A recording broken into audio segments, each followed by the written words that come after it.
Luo Xian thought that she did stay in the same room with Yi Mo last night, and now that her martial sister asked, she felt embarrassed. Her face was even burning a little. Originally, she thought it was fine, and Yi Mo didn't say anything, but now that her martial sister asked, she felt perhaps it wasn't so appropriate. Luo Xian thought that she did stay in the same room with Yi Mo last night, and now that her martial sister asked, she felt embarrassed. Her face was even burning a little. Originally, she thought it was fine, and Yi Mo didn't say anything, but now that her martial sister asked, she felt perhaps it wasn't so appropriate. Luo Yin could tell that if she didn't meet Luo Xian in time, it would only be a few days before Luo Xian also lost her virginity. Although she didn't like Yi Mo, she had to commend on Yi Mo's means. How long has it been? And even Luo Xian was so admiring of him. She was sure that Luo Xian met Yi Mo after moving into the new place. Looking at her martial sister's face, Luo Xian knew she misunderstood her again, so she could only say, "Big martial sister, we'll talk about this later. Yi brother is still waiting for me over there. Let's go over first." Luo Xian, tell me, if you didn't meet me, where were you going? Luo Yin asked seriously. Luo Xian peeked at her martial sister's face and said without much confidence, "Originally, Yi brother was going to Ninghai, and I was going with him. Then. She thought about it for a long time and eventually didn't say that she was going with Yi Mo to the Hilu sect to kill people. If she said this, perhaps her martial sister would rage immediately. Okay, now you don't need to go anywhere since we met up. Come back with me immediately," Luo Yin said decisively. But Luo Xian hesitated before looking back at Yi Mo and then said, "But martial sister, I've already promised Yi brother I'll be going with him." Luo Yin immediately interrupted Luo Xian's words. "No, Luo Xian, you must come back with me. So many things happen this time, and Luo Lin is already with that Qi Yulin. If something happens to you again, what would Master do?" Luo Xian said pitifully, "Big martial sister, Yi brother was tricked before and he lost his love. If I go back on what I promised him, he would be tricked again." So. You're still denying that you're not in a relationship with him. What's his losing love got to do with you? You need to comfort him. As time goes on, you can replace that woman who tricked him, right? No more so's, we must go back. This isn't just about you and him, it's also about the Ni Luo Sutra. Do you know how important the Ni Luo Sutra is to our sect? Now that we found the book, we must get news back immediately to prevent more people outside from knowing. Luo Yin said seriously. "Big martial sister, are you preparing to go back now?" Luo Xian didn't dare to say much after her big martial sister mentioned sect. Seeing Luo Yin nodded, Luo Xian fell into silence. After a while, she said while looking at the ground, "Then, big martial sister, I'll give Yi brother a notice." "MHM, go quickly. I'll go by the plane ticket." Then, Luo Yin also headed towards the ticket window. Yi Mo saw the two discuss for nearly half an hour before Luo Xian came back. He could guess some of the things that was about to happen. "Yi brother." Luo Xian came over and said with difficulty. She didn't know how to break it to Yi Mo. She said that she would follow where Yi Mo went, but now she was going to go back on her words. Yi Mo immediately understood what was going on and smiled. "Is your big martial sister telling you to go back?" "MHM, but I already promised Yi brother to go with you to the Hilu sect." Luo Xian said guiltily. Yi Mo waved his hand and said, "Then go back quickly. You know about my power, so if fate brings us together again, we'll meet in the future." But, Luo Xian said a few buts. She really wanted to stay with Yi Mo and go around. If she goes back, she wouldn't be able to come out again. And she felt very comfortable staying with Yi Mo, and everything she wanted to was successful. She had been looking for the Ni Luo Sutra for 2 years, and as soon as Yi Mo came, he helped her solve the problem. Yi Mo felt the dependence Luo Xian had for him. He thought about Yi Ling and Tang Beiwei and subconsciously rubbed Luo Xian's head. Luo Xian's face blushed. She didn't expect Emo to do this, but she didn't move. She actually quite liked it. No buts. Go back with your big martial sister. She's right. The Enai Luo Sutra is very important to your sect. Go back and cultivate. Emo also quite liked this smart, yet very innocent Luo Xian. He thought of when she nervously went to the 9th floor to catch the ghost, and when she gave him the chi recovery pill with worry. She even promised him and closed her eyes and jumped off the building. Thinking about all that, Emo actually felt a little disappointed she was leaving. Yi brother, will I be able to see you again? Luo Xian saw Yemo's expression and suddenly remembered Yemo's lonely face last night and felt guilty. She was almost about to say, I can stay back with you, although she knew that after this departure, she would never be able to see him again. She still couldn't resist asking the question. Emo came to his sense, and his face returned to normal. He took out the last chi increasing pill and 10s of fireball charms and gave it to Luo Xian. These things don't have much use to me. You can keep that to reach Earth level. And these charms, I made them. You can throw them at your opponents. You only need to say the word Lin. Luo Xian took the things Emo gave him and said helplessly, Yi brother, I can't take this pill. It's too precious. Take it. If I need it, I can make it any time. As for whether or not we can see each other again, that's not important. After I'm done with my things, perhaps I will go there. Your big martial sister is here. I'm going. Emo turned to leave. He knew that Luo Xian's big martial sister doubted him, so he didn't want to see her. Luo Xian suddenly said, Yi brother, wait. Luo Xian took out a small jade bottle from her pocket carefully and gave it to Emo. Yi brother, there's only 3 chi recovery pills here. Keep them. Emo took the jade bottle. It was because of these pills that he truly understood Luo Xian.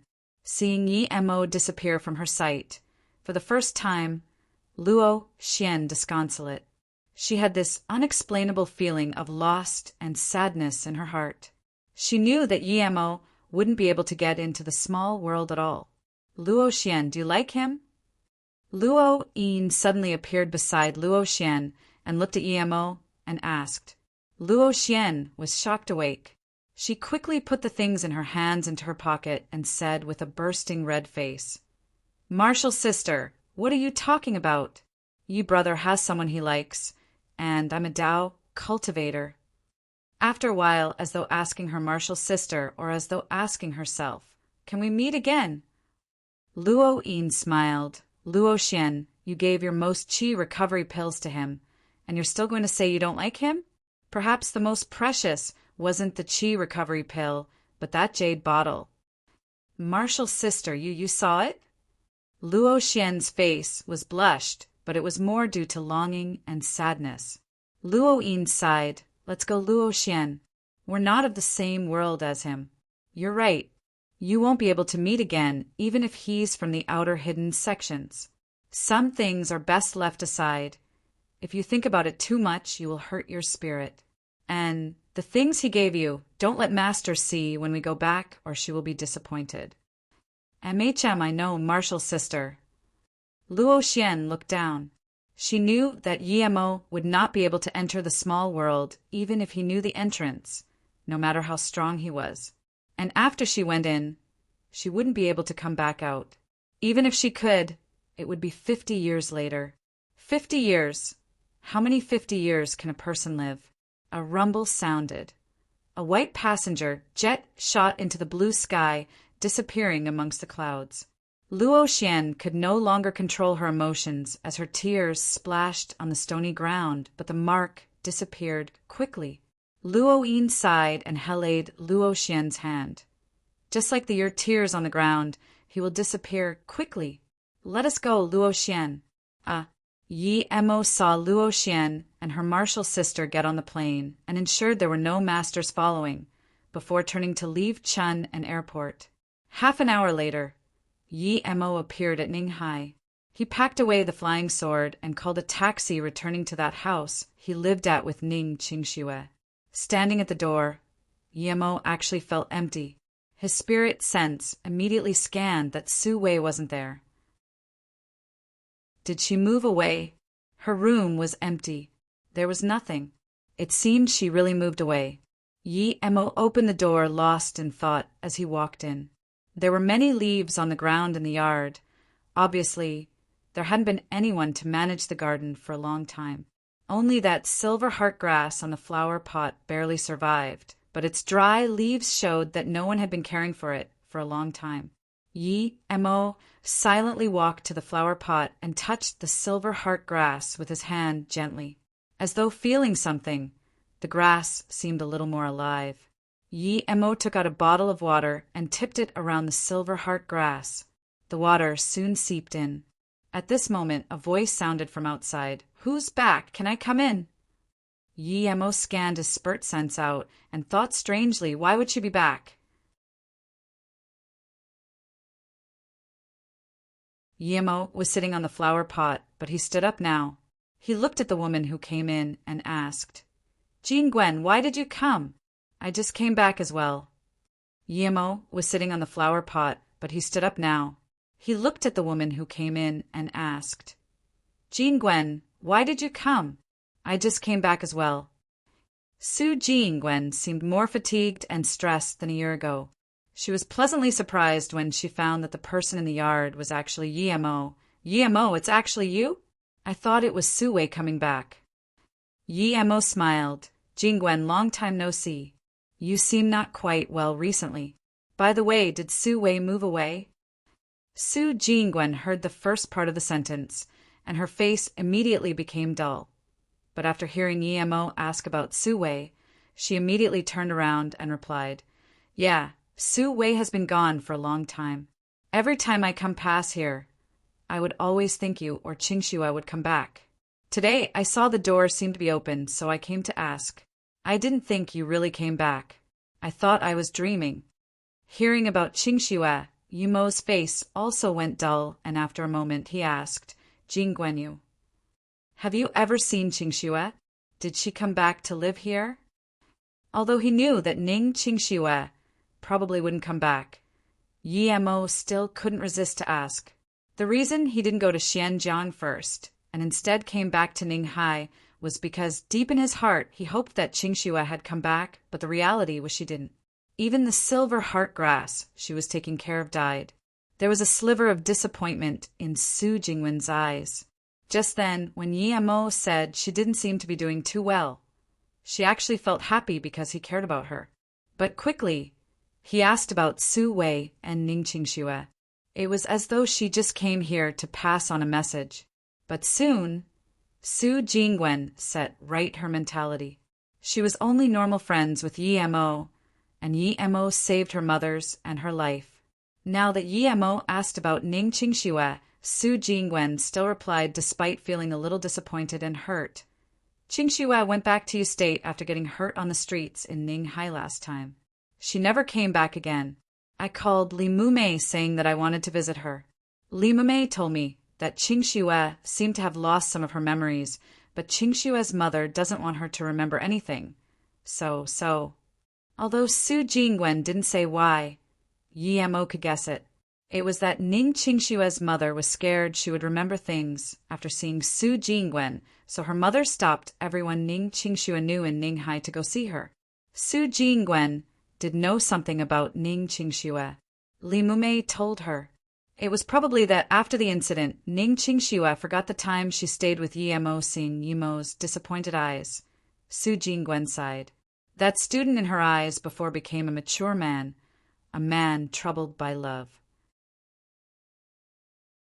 At the moment when Su Jingwen saw Yi Mo's disappointed eyes, she actually had this feeling in her heart. Perhaps it was because Ning Qingxue didn't love Yi Emo that deep. If she did, she would have some impressions of him, no matter how little it was. Yi Emo suddenly thought that he still hadn't asked what was wrong with Su Jingwen since she came here. This was not very polite. Yi Emo quickly asked, "Jingwen, I just got back and the house is a bit messy. Is there anything I can do for you? Oh, Yemo, are you free now?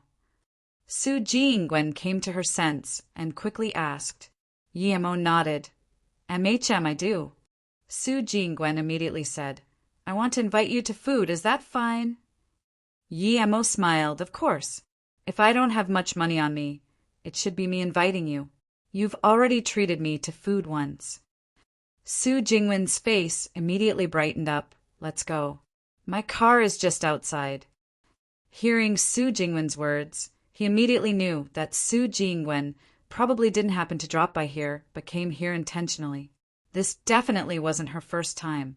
She might have been doing this every day. Su Jingwen's car had this faint aroma, similar to her body smell. It could be seen that she really liked the smell. Just when Yemo closed the car door, Su Jingwen turned around and said, Yemo, how about we go to Westlake Restaurant again, how? Yemo immediately remembered that elegant and voluptuous Fong sister, and the dishes with the same price for everything, as well as the moment when he first ate with Su Jingwen. MHM, I really like the tea Fong sister makes. Let's go there. Yemo nodded in agreement. Su Jingwen started her car and didn't go far before her phone rung. Su Jingwen picked up the phone and looked at the number. She frowned and hung up. However, her actions seemed to be of no use as her phone rung again. Yemo said, Jingwen, let's swap. You sit here and I'll drive. MHM, Su Jingwen stopped the car and swapped seats with Yemo. When her soft and plump but passed by Yemo reacted to it down there. Luckily, it was very short. Yemo felt a little awkward. He realized that he didn't have the self-control he thought he did in these things. He even thought of that deep ravine on Ning Qingshua's chest at the bottom of the Shen Nongjia cliff. Yemo shook his head and cleared his thought, focusing on driving. Although she pretended nothing happened, Su Jingwen's face blushed a little. Putting these things aside, Su Jingwen answered the phone. Cousin, what do you want? Oh, I'm outside with a friend now. I don't have time to go. You can go by yourself. At night? Sorry, I don't have time at night either. I'm hanging up. Yemo didn't ask about it. If Su Jingwen had something, she will tell him. Since she didn't, he didn't need to ask. It suddenly became silent in the vehicle. As though feeling this awkward silence, Su Jingwen suddenly said, Yemo, you are that master who sold me the charms, right? Thank you. You saved my mother, and you saved me. Yemo also guessed that Su Jingwen probably recognized him, so he didn't deny. Although she knew that Yemo was the person who sold her the charms, Su Jingwen was still very excited when Yemo admitted it to her. It really is you. Thank you, Yemo, and thank you for the bracelet you made for me last time. Yemo just realized that Su Jingwen was wearing the coarse bracelet with 2 beads. Last time, he saw Ning Qingshu have 3 beads. It was probably given to her by Su Jingwen. He immediately thought about the bracelet he told Ning Qingshu to bring over, so he asked, Jingwen, last time I asked Qingxue to bring you a bracelet. How come you didn't wear it? Yemo was curious, as that latter bracelet was much better than the current one. Why did Su Jingwen wear the bad one and put away the good one? Su Jingwen hesitated before saying, I like this one. Did you give the other for me? I'll go back and wear it on the other hand then. Yemo nodded and didn't say anything. It was her business that which one she liked. Ara, you coming back to live in Ninghai? Su Jingwen saw that Yemo seemed to have something in his mind constantly, so she asked, No, I'm finding a friend to ask where the Qiyang mountain is. I'm just passing by Ninghai. Yemo said, Qiyang mountain? Su Jingwen repeated strangely. Seeing that Su Jingwen's tone seemed to be a little strange, Yi asked immediately, Jingwen, you've heard of the Qiyang mountain? Su Jingwen quickly shook her head and said, No, I don't know about it, but I saw some pictures online last week. Someone went to tour at Mount Kunlun and found a black plate. The plate had the words Qiyang in traditional Chinese characters. Yemo thought and quickly asked, "Is it just these 2 words?" Su Jingwen shook her head and replied, "No, one of them is Chiyang Shadow Cliff. The other is Helu Thousand River." So it was in the Mount Kunlun region. It seemed he still needed to ask Zhang Zhihui. They were about to arrive at West Lake Restaurant, and Yi Mo suddenly turned the car and followed a black Audi. He saw on his Audi a youth and felt his spirit sense marker again. This marker was the one he made on the goo bug. The goo was on Chin Ching, and he didn't expect to feel it this quick again. Su Jingwen quickly said, "Yi Mo, the Westlake restaurant isn't this way." Yi Mo just realized Su Jingwen was still in the car and said apologetically, "Sorry, Jingwen, I just saw a very important person. I forgot this was your car. How about I get off the car first, and after I'm done with this, I'll treat you to food." Although Su Jingwen wasn't too happy, she still said, "Why are you getting off? Can't I go with you?" "Okay, but this is purely personal. I'm afraid it will cause trouble for you." As Yi Mo spoke, he noticed that car stopped by a bar called Wei Xian. Everyone knew what people did at bars. One rarely went there purely for drink, so Yi Mo had some concerns bringing Su Jingwen in. "Wait, Yi Mo, I see that everyone who goes in here needs a membership card. We don't have one. How do we go in?" Su Jingwen was very meticulous. She followed Yi Mo into the door and noticed that everyone in this way, Xian, had this membership card. "Wait, Yi Mo, I see that everyone who goes in here needs a membership card. We don't have one. How do we go in?" Su Jingwen was very meticulous. She followed Yi Mo into the door and noticed that everyone in this way, Xian, had this membership card. Yi Mo turned back and smiled. "It's fine. I have one." Then he pulled out a card exactly the same as the person before him. Su Jingwen's face changed and seemed to have thought of something, but eventually didn't say it and just nodded. Indeed, when Yi Mo used the card at the door, the person didn't stop them. Instead, he bowed and led them in. "I'll have room 207. Yi Mo's spirit sense found the target in room 205, and 2 women seemed to have been brought in. 207 and 205 were right next to each other. The 2 went in the room. Yi Mo sent off the waitress and hung the Do Not Disturb sign on the door. Seeing Yi Missouri close the door, Su Jingwen's heart started beating faster. Of course, she knew what people usually did here. She even heard whining from one door. Didn't Yi Mo say he was following someone? Why did he bring her here? And this room seemed to have an intimate atmosphere. Even being with Yi Mo, Su Jingwen felt a little uneasy. Yi Mo's spirit sense immediately scanned the situation, but couldn't hear any sound. He was prepared to direct the sound into the room when he turned around and saw Su Jingwen, who seemed a little anxious. He immediately understood why she was so nervous. If it was just him entering this room and closing the door, people would suspect him. If he found someone he didn't know, he couldn't let them know what he was doing. Thinking about this, he said apologetically to Su Jingwen, "Sorry, Jingwen, for inconveniencing you like this, but the person I'm following today is very important, so I need to know what they are doing at Ninghai." Su Jingwen's face eased up and fixed her hair and smiled. "It's fine. I don't have anything on anyways." After hesitating for a long time, she finally seemed to have made up her mind and asked, "Yi Mo, did you always come here frequently before?"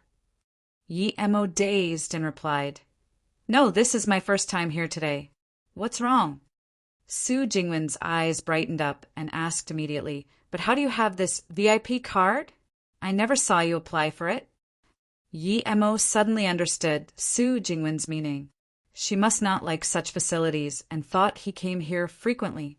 Yi Mo immediately smiled and said, "When we came in, weren't there 2 people who happened to leave? I borrowed it from the person who passed me." So that was it. Su Jingwen suddenly breathed easy but immediately felt shocked. When Yi Mo came with her, he didn't stop at all, but he could still take someone's VIP card. This was too unbelievable. They just brushed past each other. How short was that time interval? But thinking about Yimo's master identity, she understood, and that little sliver of discomfort deep in her heart disappeared. However, she immediately thought, why would she be unhappy if Yimo came here a lot? Su Jingwen looked at Yimo again, and Yimo was already standing at the corner. He had a small dagger in his hand, and it cut into the wall like tofu. After a brief moment, the conversation next door passed in. However, the conversation wasn't normal. It seemed to be the dirty talk between two men and women. Heavy breathing and whining sounded. Su Jingwen's face was red as an apple, even her neck turned pink. She looked at Yimo. Yimo's concentration didn't seem to be distracted at all. Her heart shook. Did Yimo like to hear this whining sound? But seeing Yimo's serious face, she knew that that wasn't the case. It must be due to something else. Yimo was indeed noticing these two men who just walked in.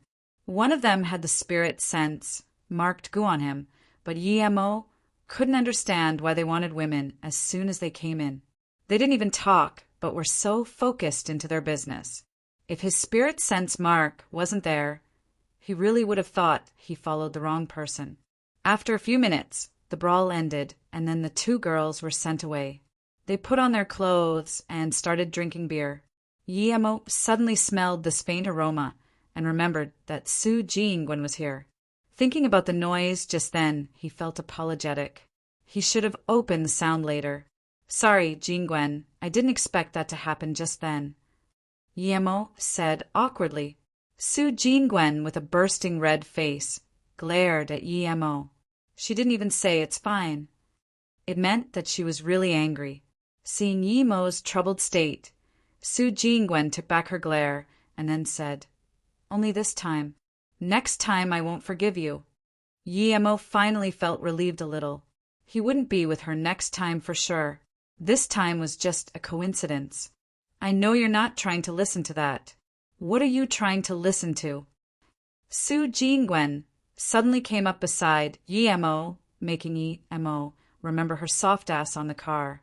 Coupled with the scene he just saw, his heart couldn't help to sway. As though feeling Yimo's unsual eyes and the heat from his body, Su Jingwen immediately rolled her eyes on Yimo. You're not allowed to think dirty. Even if you do, think about your Qingxue, don't think about me. Hearing about Qingxue, Yimo's heart went cold. That hot feeling went away immediately. Even his eyes went sad. Su Jingwen immediately regretted after saying it. Why did she have to mention Ning Qingxue? Yimo's change in expression couldn't escape Su Jingwen's meticulous eyes. She found that Yimo had become cold and indifferent. Those romancing eyes disappeared without a trace.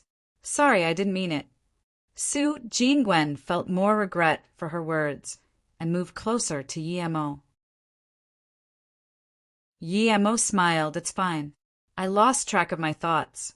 Thanks for reminding me. Although Yimo had regained his composure, when Su Jingwen moved close to Yimo, she felt that yang and refreshing qi from Yimo's body and actually felt a little lost like Yimo just then. She forgot she was getting closer and closer to Yimo. Yimo looked at Su Jingwen and knew that she probably felt regret for her words just then, but he didn't mind it that much now. The two people next door, one only had one eye. Although both of his eyes looked normal, under the scan of spirit sense, one eye seemed dull. Other than the one eye, the other was a robust youth. This youth was more than one. 9M and the Gu was on this youth. Hanzai, are you feeling better now? The one eye looked at the robust youth and said plainly. The robust youth nodded. Yes, ninth uncle. I feel a lot more easy now, and that feeling of worry and fear disappeared. The one-eyed smiled. The first time I killed, I was worse than you. At that time, it was an earth-red Qian Bei taking me to find a woman to relax. Then, each time I kill, I need to find a woman to relax. This is your first time killing. You will get used to it. You just joined the organization and you were assigned to Human Yellow. This means the uppers look highly of you. Hanzai agreed and continued to ask, Ninth uncle, is the Qianbei who led you heaven-level killer? 1. I shook his head. After he reached Earth Purple, there was no news of him again. I heard his last mission was in Africa, and after that, no one has heard of him again. Is that Qianbei living in hiding? After we reach heaven-level killer, we can choose our own life? Hanzai said with longing. 1. I waved his hand and said, We'll talk about this after we go back. We should talk about our next target now. Only us two came to Ninghai this time. If we do things well, we may rank up. You might even rank up 2 levels. Hanzai nodded and listened to One Eye's instructions. 1. I took out a map. We've been to the house Yemo lives at. There's no one living there. But there are really quite some people who are familiar with Yemo in Ninghai. One of them is a teacher called Yunbing in Ninghai Uni. I heard she's pretty close to Yemo and she has a kid too. This kid is our target tonight. There's also another woman called Su Jingwen. She's also close with Yemo and is also the other target of tonight. Hanzai nodded and said, Now I understand the terror of offending us, Earth Fiend. I don't know who this Yemo is, but he dares to act against the Earth Fiend. Then Hanzai shook his head. One-Eyed said seriously, however, Hanzai, don't worry about that. Our mission is to kill. Whoever our uppers tells us to kill, we kill. Don't even mention other things, okay? Su Jingwen froze. She even forgot she was almost on Yemo. Su Jingwen froze. She even forgot she was almost on Yemo. Yemo looked apologetically at Su Jingwen and said, Sorry, Jingwen, I brought this on you this time. These people have big feud with me. They are like mad dogs. Whoever offends them, they will annihilate. I just didn't expect that they won't even let go of the friends I know. Hearing Yemo's words, Su Jingwen suddenly realized that she was just normal friends with Yemo and they were going after her. What tragedy would happen to Yemo's close friends and relatives? Yemo, your family in Beijing and Qingxue. Yemo knew what she meant.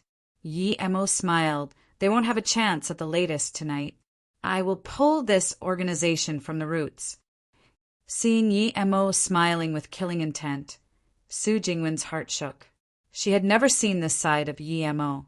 He actually had such intense killing intent. Perhaps she never really understood who Yemo was and only saw one facet of him this whole time. I'm fine. Don't worry. What should we do now? Su Jingwen looked worriedly at Yemo. Although she didn't know who One Eye and Hanzai were, she could tell that they belonged to an extremely strong organization. Yemo stood up. Let's go and have a chat with next door. Su Jingwen looked in surprise. We're going to them now. Yes, we go now. I'll collaborate with them. Yemo nodded and said, But they are all killers. How can they collaborate with us? Su Jingwen looked at Yemo in confusion. They will. Then, Yemo stood up and brought Su Jingwen out of the room. Jingwen, how are you here? You. At the same time, Yemo opened his room. The door opposite to them, 206, also opened. A handsome youth with his arms around a girl whose face was still red came out, and the instant he saw Su Jingwen, his face was full of shock. Su Jingwen, also dazed, and after a moment called, Weijin cousin? How come you are here? That handsome youth almost couldn't believe his eyes. After a long time he reacted and his face went green. He pointed at Su Jingwen with his finger and said, Jingwen, you actually opened a room here with a man. How shameless are you? You. Su Jingwen never thought the cousin, who had always been nice and amicable to her, became so hideous. He actually pointed at her face and called her shameless. She said angrily, Xia Weijin, what's my being here got to do with you? Who are you to me? Aren't you here with another woman yourself? What right do you have to talk about me? Yub. Xia Weijin felt so fury. Thinking about the woman who he had thought about for many years was being slept by another man, he could no longer control himself. I'm a man. I have some entertainments. So what? It's just for fun on occasion. But you are so shameless coming here with another man. Xia Weijin was irate. In his mind, Su Jingwen belonged to him. No one else could touch her. But now he even didn't get a chance to touch her, but someone else got in bed with her first. Su Jingwen looked at Xia Weijin, who had lost his mind. After a moment, she calmed down.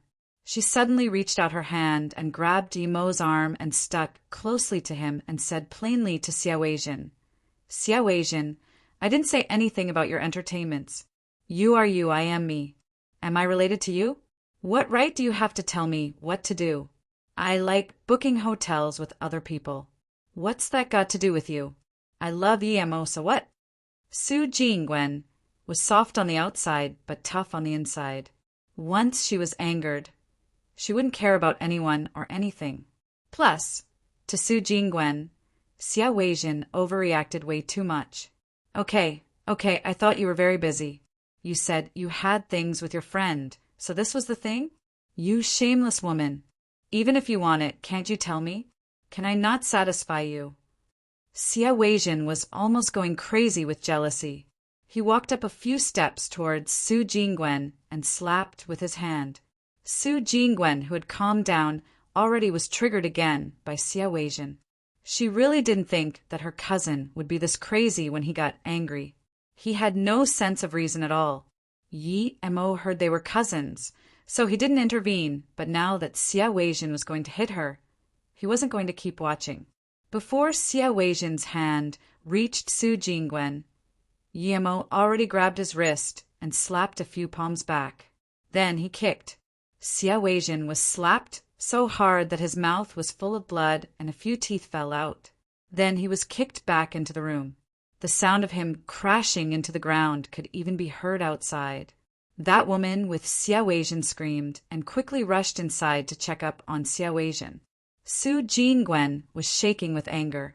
Her face was pale and couldn't say anything in a long time. Yimo sent some qi into Su Jingwen's body to help her calm down. Sorry, Yimo, I don't feel too comfortable. I'm going back.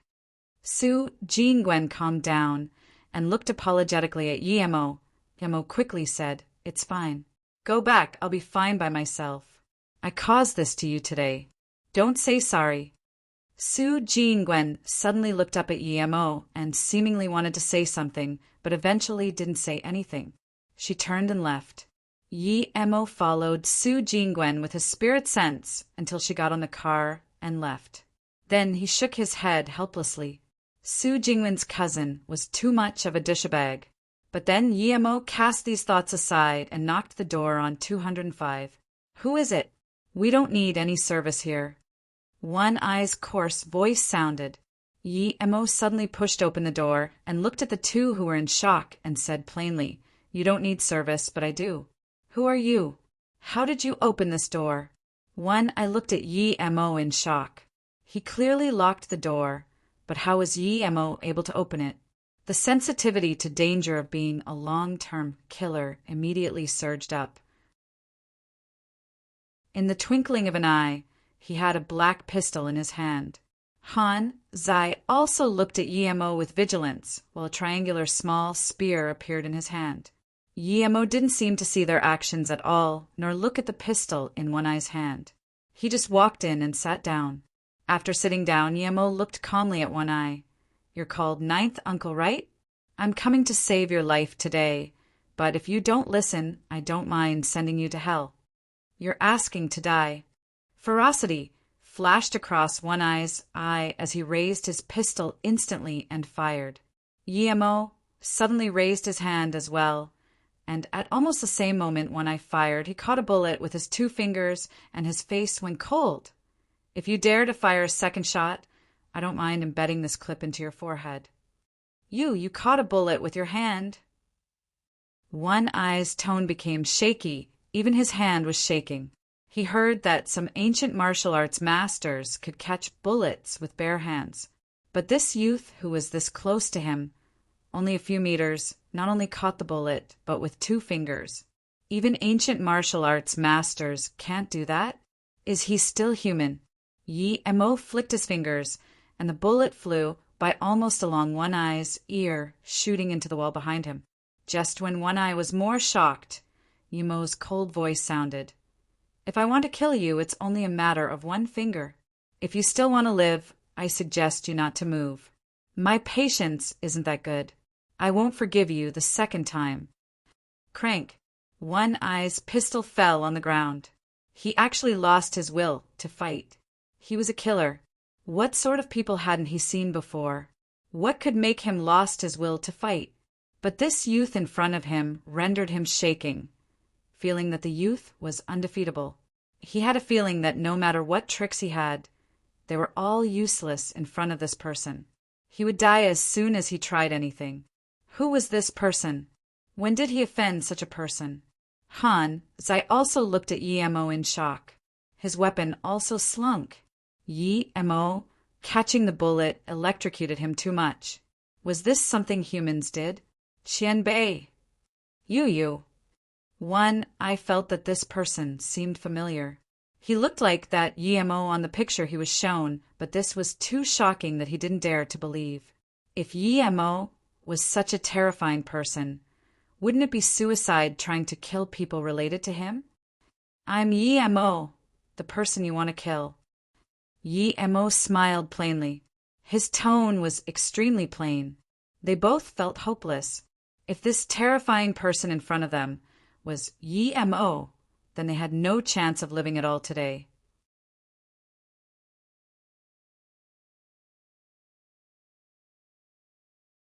The one-eyed suddenly gritted his teeth. This person in front of him was indeed Yi Mo. He didn't expect Yi Mo to be such a potent being.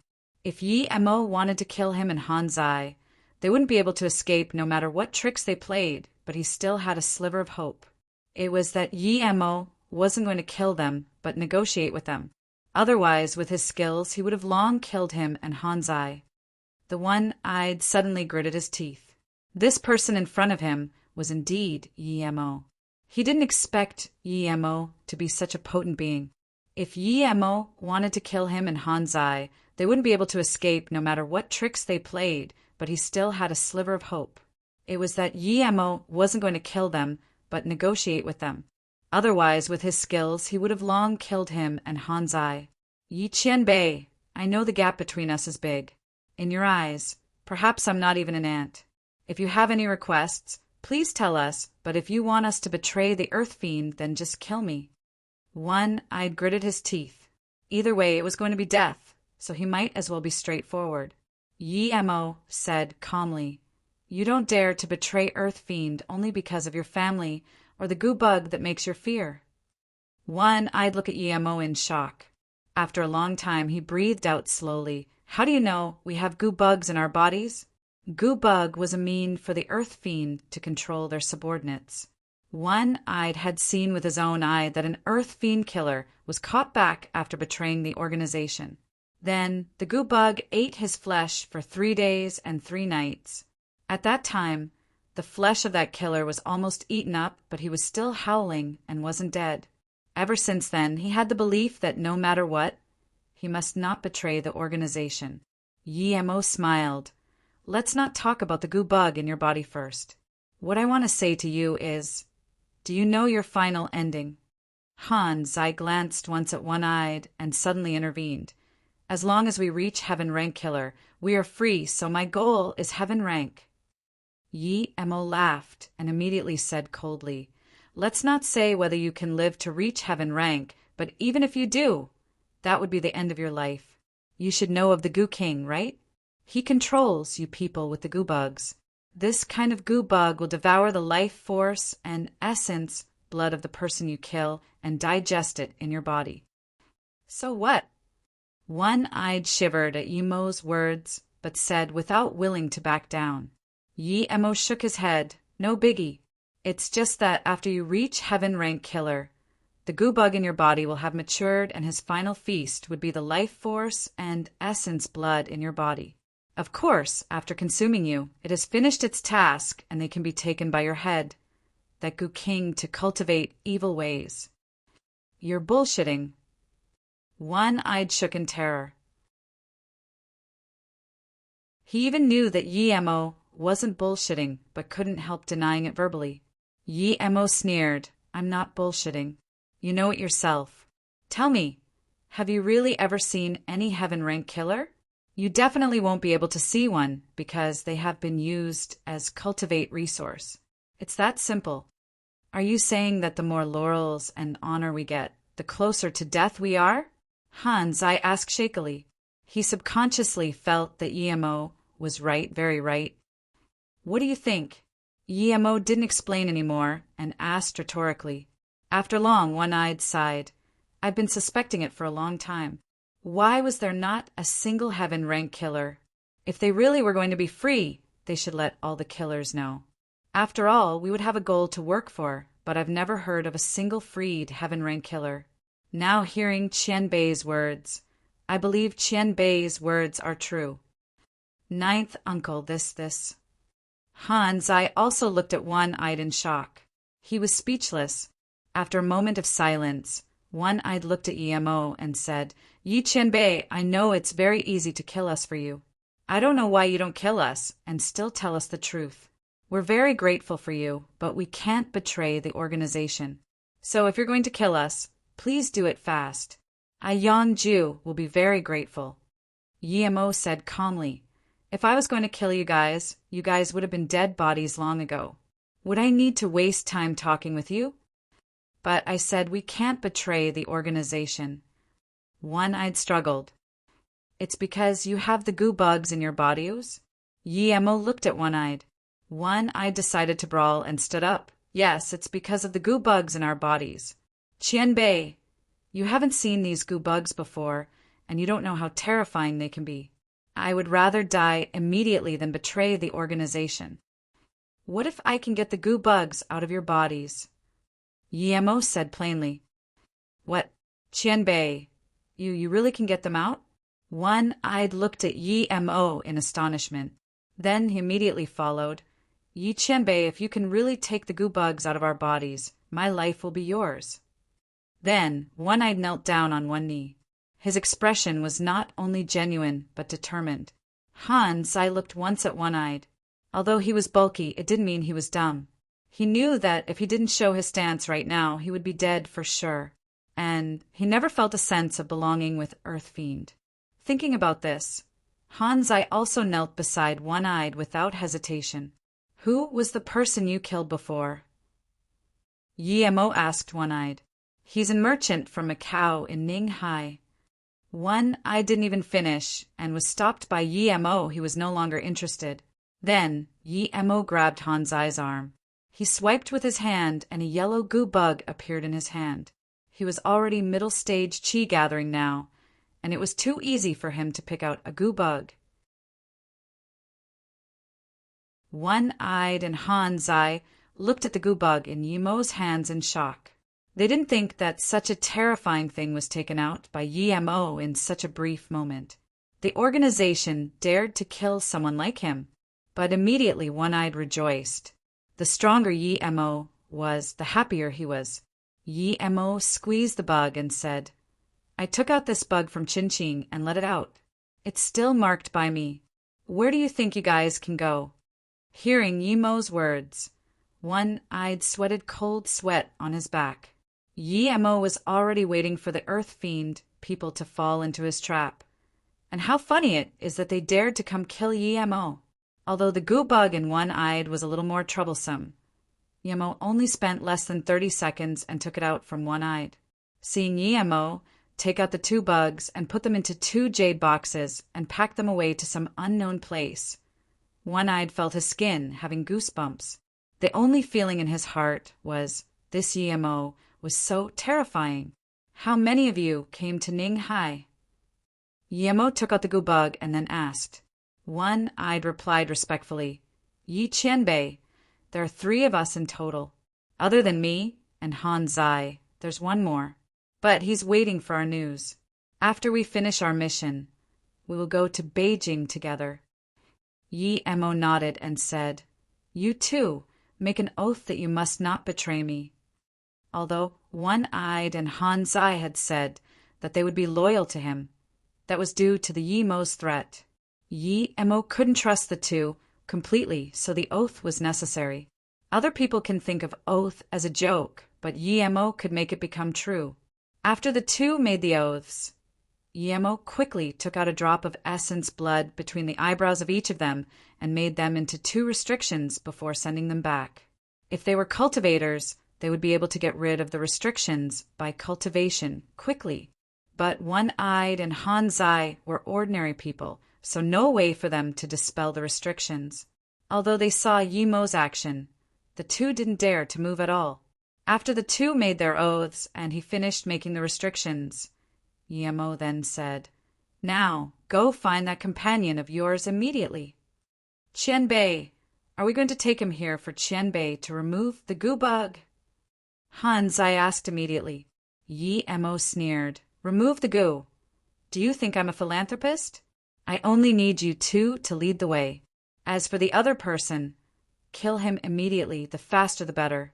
I don't want to wait a long time, but you must use this charm. When you see him, throw it over and say Lin." The reason Yi Mo gave the two a fireball charm was because he knew that if they didn't use the charm to kill, that goo bug would escape. Once it did, that goo king would be able to know very quickly. Of course, another reason was to intimidate the two. Hanzai still wanted to say something, but One-Eyed replied immediately, "Yes, Qianbei will go immediately." One-Eyed felt shock and fear. If Yi Mo chose the other person, then they would be finished now. It was now he realized Yi Mo's decisiveness in killing, and he also knew why Yi Mo told him and Hanzai to kill. It was a symbol of loyalty. Yi Mo closed his eyes and didn't talk. After One-Eyed and Hanzai left, his spirit sense immediately scanned Xia Weijin. He was kicked and slapped by Yi Mo, but was still in his room. But from how he kept calling, he was probably calling for backup. Yi Mo sneered. If Xia Weizhang went away, then he would let it go. But if he was still going to piss him off, then he really can't be blamed. Xia Weizhang was infuriated at this moment. Ever since he was young, he was the genius of his age. When had he got insulted like this in his life? Although Su Jingwen had never agreed to his pursuit, in his eyes, no one else could touch Su Jingwen. But now, not only was the woman of his dreams slept by another man, and he was slapped in front of her and even lost a few teeth. If he could swallow the insult, then he wouldn't be Xia Weizhang. So he would have Yi Mo's guts for garters. As for Su Jingwen, she was no more than a slut, but he wouldn't let her go for daring to betray him.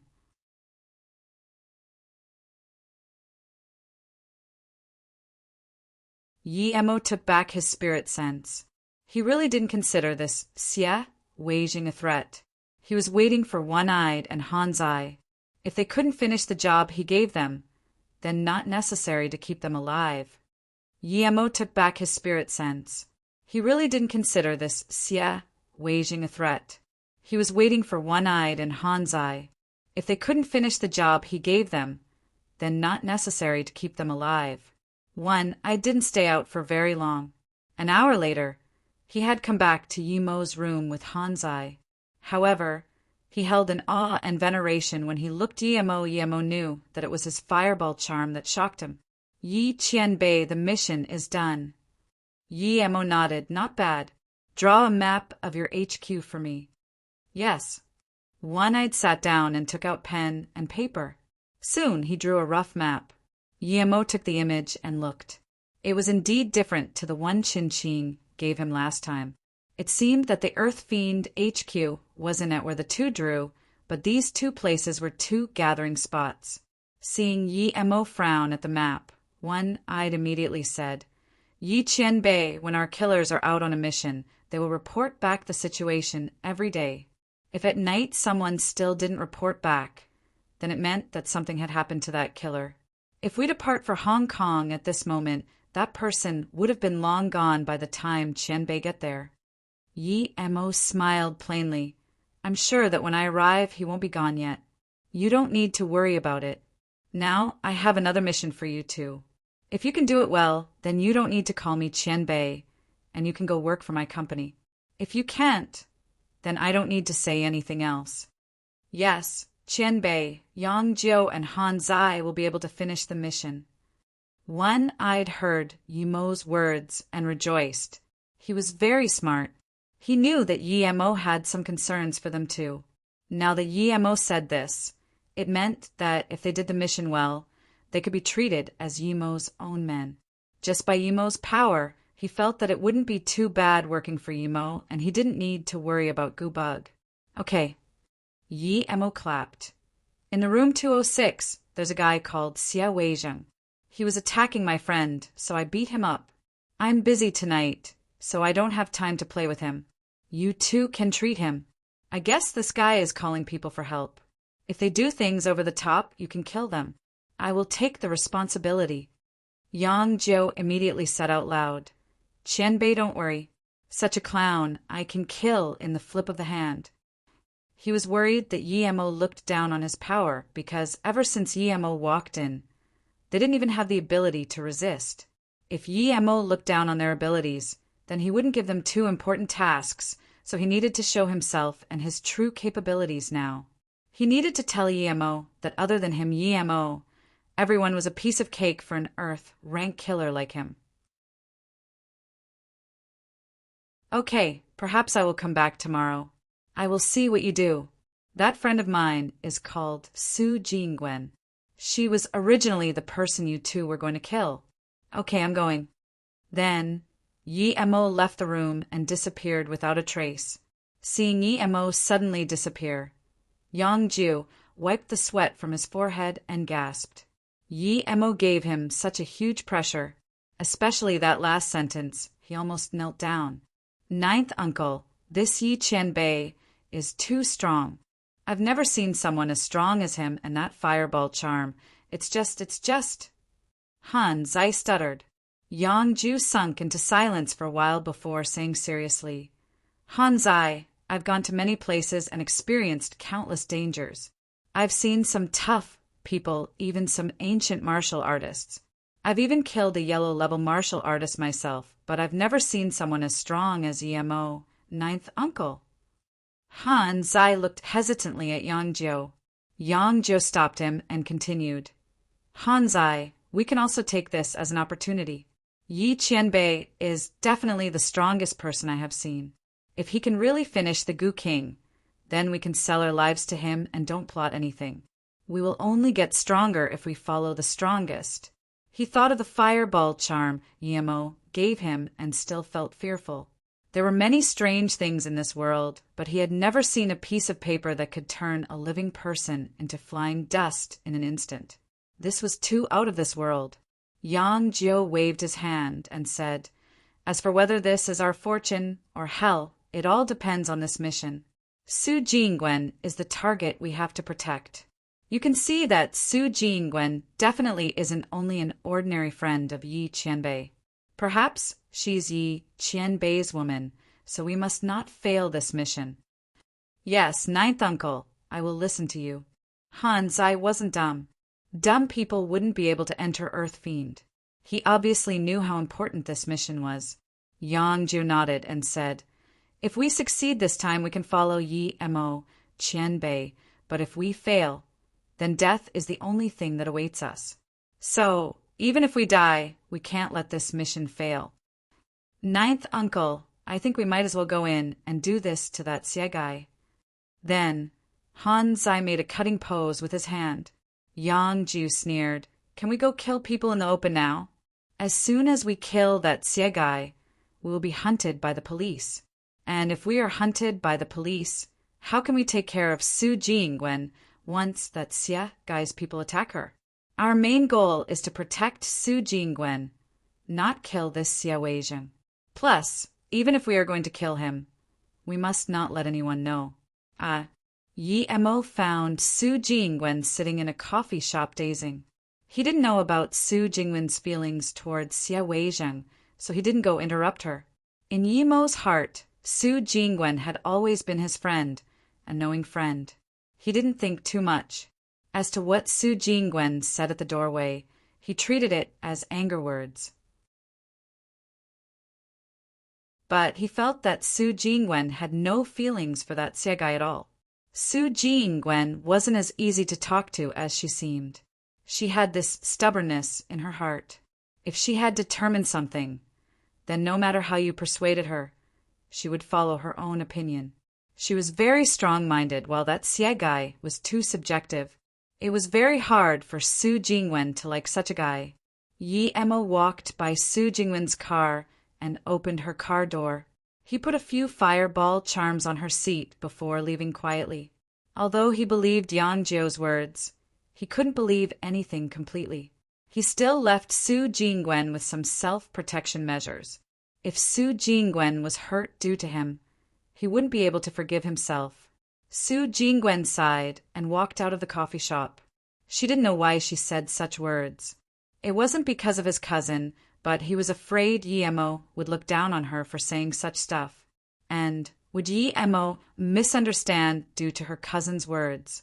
But she couldn't go up to Yi Emo and explain such things. This made her very troubled. Although her cousin's attitude and vicious words hurt her a lot, that wasn't the main thing now. She didn't even care about it all now because she had completely seen what sort of person her cousin was. Before she felt apologetic for rejecting her cousin, but now she didn't feel that at all. She still couldn't believe that the person she met today was the cousin who was usually very gentlemanlike. Su Jingwen opened the car door and felt lost. At this moment, she suddenly really wanted to go look for Yi Emo, but didn't have the courage. Su Jingwen looked at the 5 fireball charms on her seat in shock and suddenly felt warm. Yi Emo came but saw that she was absent-minded in the coffee shop and didn't go in, but he still cared about her and left 5 charms fearing that her cousin would do bad things to her. Although she knew that her cousin wouldn't do something over the top, Su Jingwen still grabbed the fireball charms tightly. She was very grateful for Yi Emo. Yi Emo stood on the flying sword and flew to Hong Kong like a speeding comet. Earth Fiend was too nefarious of an organization, killed so easily. A minute that this organization existed, Yi Emo felt uncomfortable for a minute. Yi Emo felt a little tired flying to Hong Kong because this distance was a little far. His cultivation level was still a little low. Yi Emo found a place where no one was and landed. He was prepared to rest a little bit before releasing the goo bug and following it to the Goo King.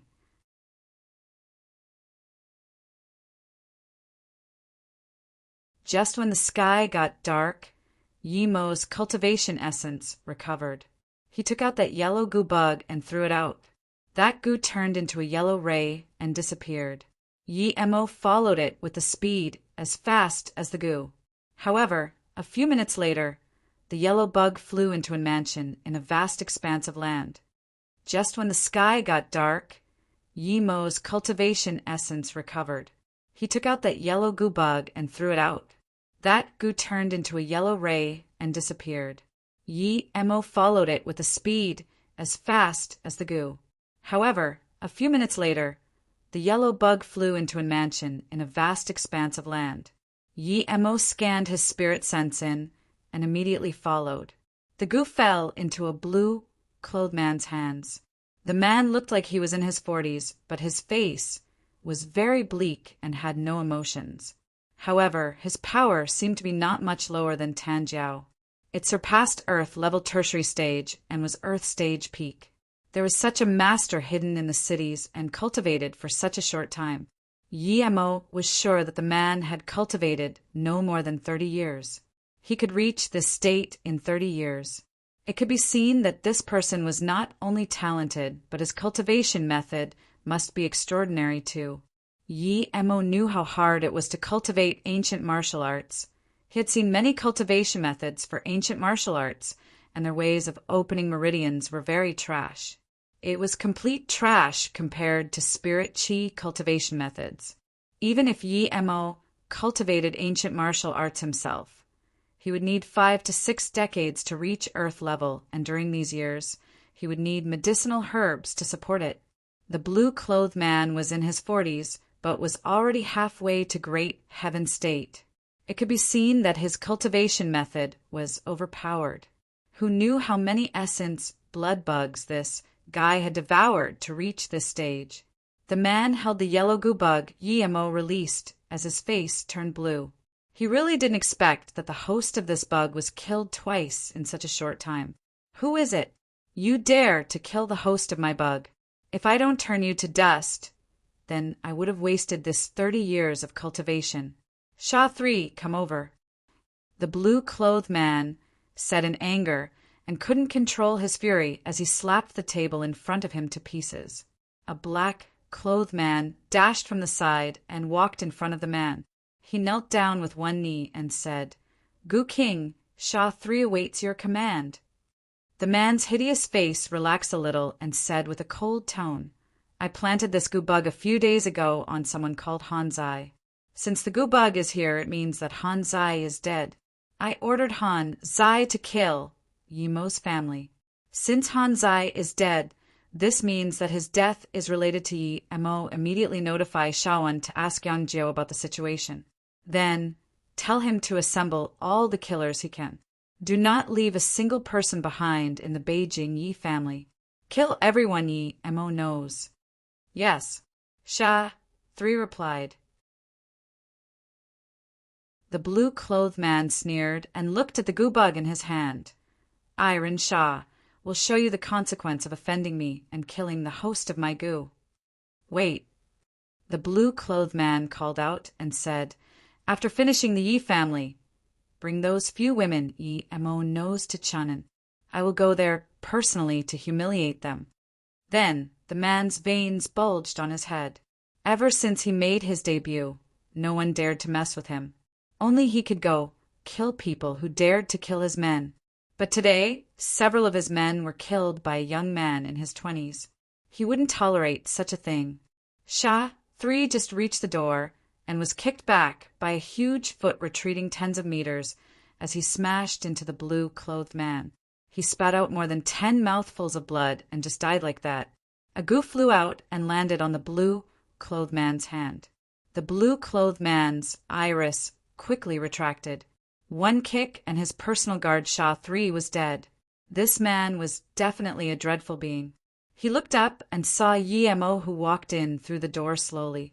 His face was calm as though he didn't kick that foot, and Sha 3 fell over himself.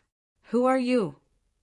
Although everyone who went to kill Yi-Mo knew what Yi-Mo looked like, this blue-clothed man had never seen Yi-Mo's picture. He didn't know Yi-Mo, and from the bottom of his heart, he didn't want to lower himself to know Yi-Mo. Although he didn't know Yi-Mo, from how Yi-Mo kicked Sha 3 to death in one kick, he knew that this youth would definitely be able to threaten him. Although the youth wasn't as strong as him, he shouldn't be far from him. He didn't want to start a conflict with such a person. There was no benefit for him. Thinking about this, the blue-clothed man said, I have no feud with you. Why did you start trouble at my place and kill my disciple? Am I supposed to be scared of you? Yi-Mo sneered, Who am I? No feud? I'm the Yi-Mo whom you were about to kill everyone related to. Tell me if we have feud. You are Yi-Mo. The blue-clothed man's face changed. It went from bleak to astonishment. He knew that Yi-Mo's power wasn't bad and had a few killing blows, but was at most black-level power, so he didn't care at all. As for Yi-Mo killing many people of the He-Lu sect, the news hadn't reached him yet. But when he saw Yi-Mo today, he realized that he couldn't even tell how strong Yi-Mo was. Only his trusted loyals knew this place. No one knew that he lived here. How did Yi-Mo find him? Thinking about this, Ren Sha's heart sunk. He killed through any means necessary and was very vengeful and often killed many innocent people. However, he had his own standards, and that was the people who he killed had to have no threat to him. If they did, then he would resist it and try to avoid conflict until he had the power to take them out from the roots. But there were two little people in this world who could threaten him, and just listening to Yi-Mo's age, he would know that Yi-Mo definitely had no threat to him. But when he saw Yi-Mo, he realized that he had made a big mistake. Yi-Mo was not only a threat to him, but a being no lesser than him. He didn't want to mess with such a person. If he knew that Yi-Mo was this strong earlier, he wouldn't intervene with Yi-Mo's matter much less kill everyone near him. Rin Sha's sixth sense was very strong. Although he didn't think Emo was a match for him, he didn't want to take risks. If he had another 3 years, he could reach Great Heaven stage. By then, Emo would be an insect in his eyes. Then, another 2 men rushed in. Their appearances were similar to the Shah 3 Emo just killed. The 2 men walked up to Rin Sha and knelt down, saying, "Gu King, we just received news that Lu Min died in Ninghai, and Yang Jiu and Han Zai are nowhere to be seen." "You killed everyone I had in Ninghai? You were just in Chun and in the morning. How can you go to Ninghai to kill people? And then how can you appear here?" Rin Sha's eyes turned fierce. He had seen Yemo's means, and he didn't want to continue this with Yemo. But Yemo was the person who kept killing the hosts of his goo bugs. This made him infuriated. He had already forgotten what his killers went to do at Ninghai. Yemo sneered and raised his hands. 2 wind blades and the 2 men who knelt down on the ground were also killed by Yemo. 2 goo bugs flew out, quickly landing in Rin Sha's hands. Yoop! Rin Sha could no longer hold in the anger and raised his hands. More than 10 different colored rays charged at Yemo. Rin Sha wanted to use goo bugs to attack him.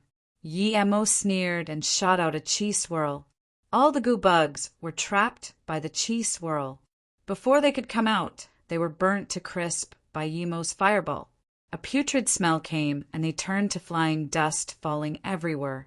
Rin Sha looked at the ground filled by dust in shock. He was dumbfounded. There were indeed people who could counter his goo, but not this easily. It had been less than 3 minutes, and they were all gone.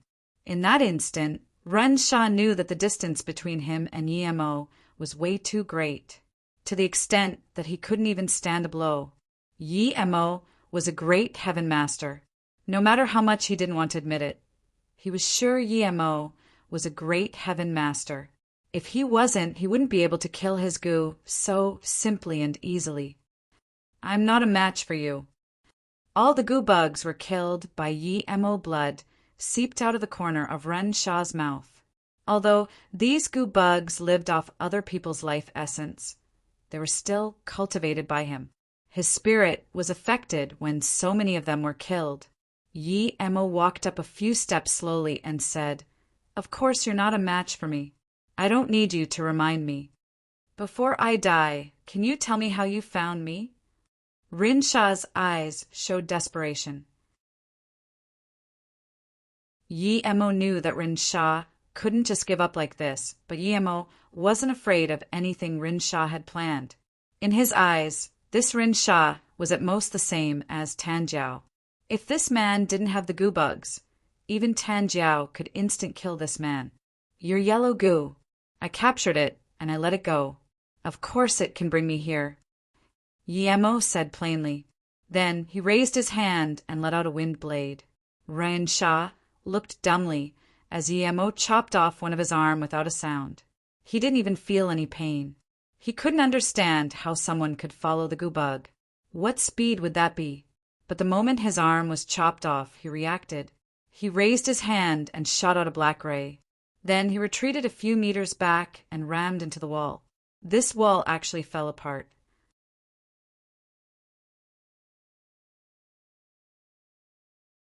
After Rin Sha rammed into the wall, he disappeared in that extremely short time. Yemo didn't have time to check where Rin Sha went because, in that instant, he felt danger. After Rin Sha rammed into the wall, he disappeared in that extremely short time. Yemo didn't have time to check where Rin Sha went because, in that instant, he felt danger. That black ray exploded with the chi of destruction in front of Yemo. Yemo stood on the flying sword and rose to the sky without any hesitation. Rumble, almost at the same time, there was a loud explosion. That grandiloquent mansion turned into rubble. Yemo stood in mid-air looking at the rubble. He was shocked by this explosion. He didn't expect the Goo King to still have such a card. If he was just a bit slower, even if he wasn't blown to pieces, he would be heavily injured. Such a lethal mean. Yemo looked at the smoking mansion. No one inside could survive. This wasn't ancient martial arts mean, nor cultivation mean. That black ray was definitely technological. Yemo was sure that even chi-gathering tertiary stage cultivator wouldn't be able to take that explosion easy. This thing was much stronger than a grenade. There was the sound of the firefighters. Yemo's face sunk. He knew that since this Goo King used such means, it meant that he didn't die at all. If he had to die, he didn't need to ram into the wall. If his sword didn't slice off one hand of his, perhaps Rinsha would have escaped without any damage. The reason that Yemo didn't kill him immediately was that he wanted to pull the entire organization from its roots. He didn't want to just kill the Goo King. Since he came, he needed to kill them all. He just didn't expect the Goo King to still have such traps. Nevertheless, Yemo wouldn't be scared. He scanned out his spirit sense. Moments later, Yemo found a deep trench behind that wall. This trench was very deep and was well designed. Yemo estimated that it was about 100 meters deep. The mechanism was designed like this. Once the wall was rammed, the trench would appear. Once someone dropped down, a net would catch the person and release him to the bottom. Then, there would be a transport tool at the bottom. Although Yemo hadn't seen this tool, he was sure it must have been taken by the Goo King. Knowing Goo King's escape route, Yemo didn't go down there, however. He was thinking of a way in midair.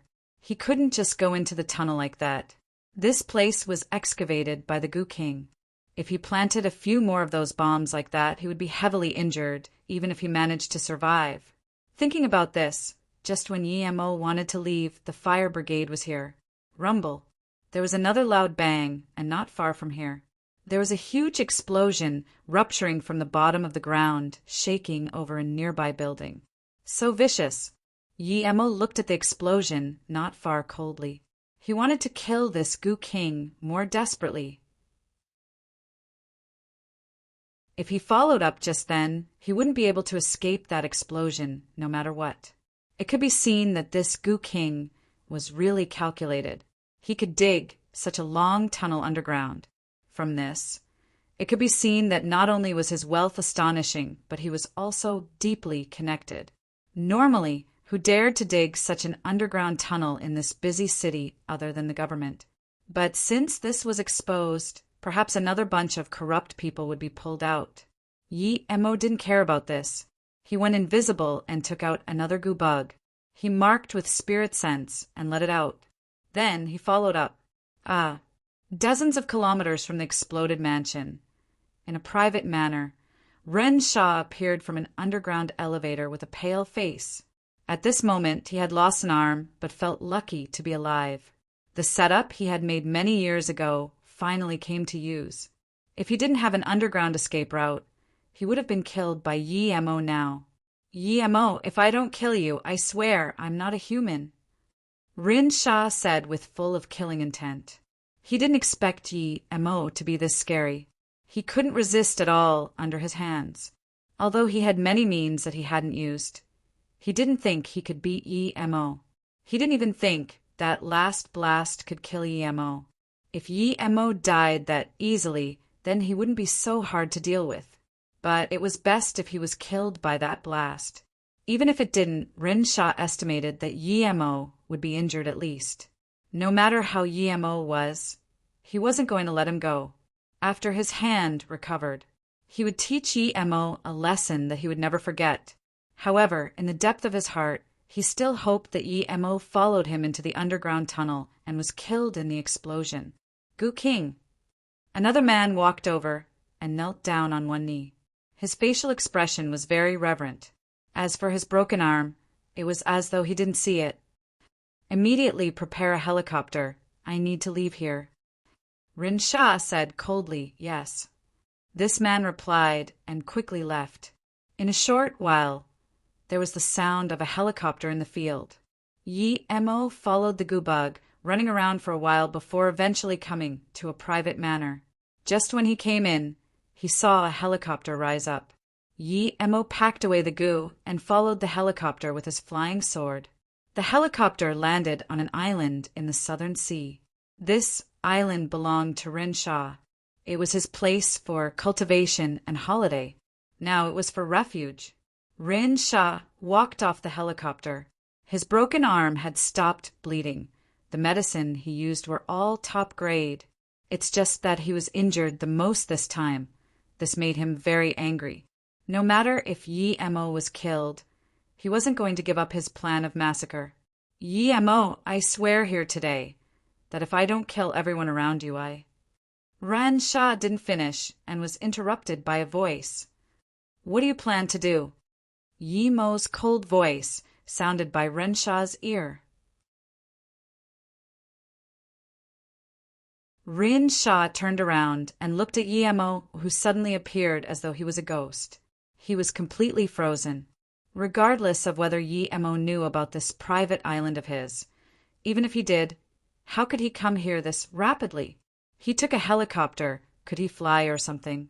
Are you human or ghost? Yi Mo's sudden appearance exceeded Ren Sha's understanding. He couldn't imagine a live person teleporting from Hong Kong to this island. Yi Mo sneered. Weren't you just making an oath to kill me? What? You're scared now that I'm here. I'm here for you to exact revenge. Rin Sha's heart sunk into the bottom. He knew that Yi Mo was really here. His power exceeded his comprehension. Although he didn't know how Yi Mo came here, he knew that he had no chance now. How can you let me live? Whatever you say, I can do it. I'm willing to be your animal. Rin Sha understood the situation and knelt down without hesitation. Usually it was always other people kneeling down to him, but now, this was the first time that he knelt down to someone else to live. He was willing to do anything to live. He looked down and was desperate. He saw that behind Yi Mo's back, his henchman had taken out an assault rifle from the helicopter and was about to shoot at Yi Mo's back. At this moment, Ren Sha's heart was beating rapidly, but he didn't dare to expose his thoughts. He just wanted his men to open fire quickly. Yi Mo didn't even look and just threw out a fireball. Rumble, the helicopter, and the man aiming at him all erupted into flames, rushing into the air. Rin Sha saw the explosion a few meters away. The searing heat had burnt his hair, but his heart became cold again. Yi Mo didn't seem to see the helicopter burning not far away. He wasn't affected at all and just looked at Rin Sha plainly and said, I would never let out a mad dog to bite again. If you don't die, I can't rest easy. To me, you're just an ant. Looking at Rin Sha, who still knelt on the ground, Yi Mo smiled. If you tell me how to pull your organization from its roots, perhaps I will give you a quick death. I'll fight to the death with you. Ren Sha suddenly rushed up, pulling a soft axe from his waist, and hacked towards Yi Mo's lower dantian. Yi Mo had seen soft whips and swords, but this was the first time seeing a soft axe. But Ren Sha had lost an arm. No matter how quick he was, he wouldn't be able to reach Yi Mo. Yi Mo waved his hand, and the other arm of Ren Sha fell to the ground. The axe was kicked back by Yi Mo, and it happened to ram into Ren Sha's leg and slicing it off like tofu. Yi Mo took a step forward and slapped on Rin Sha's head, yelling coldly, Tell me, I want to kill all of Earth Fiend. What method do you have?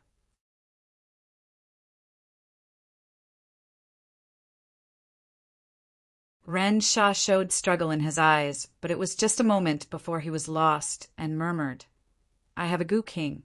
If something happens to my Goo King, all the Goo Bugs under me will attack their hosts and fly back.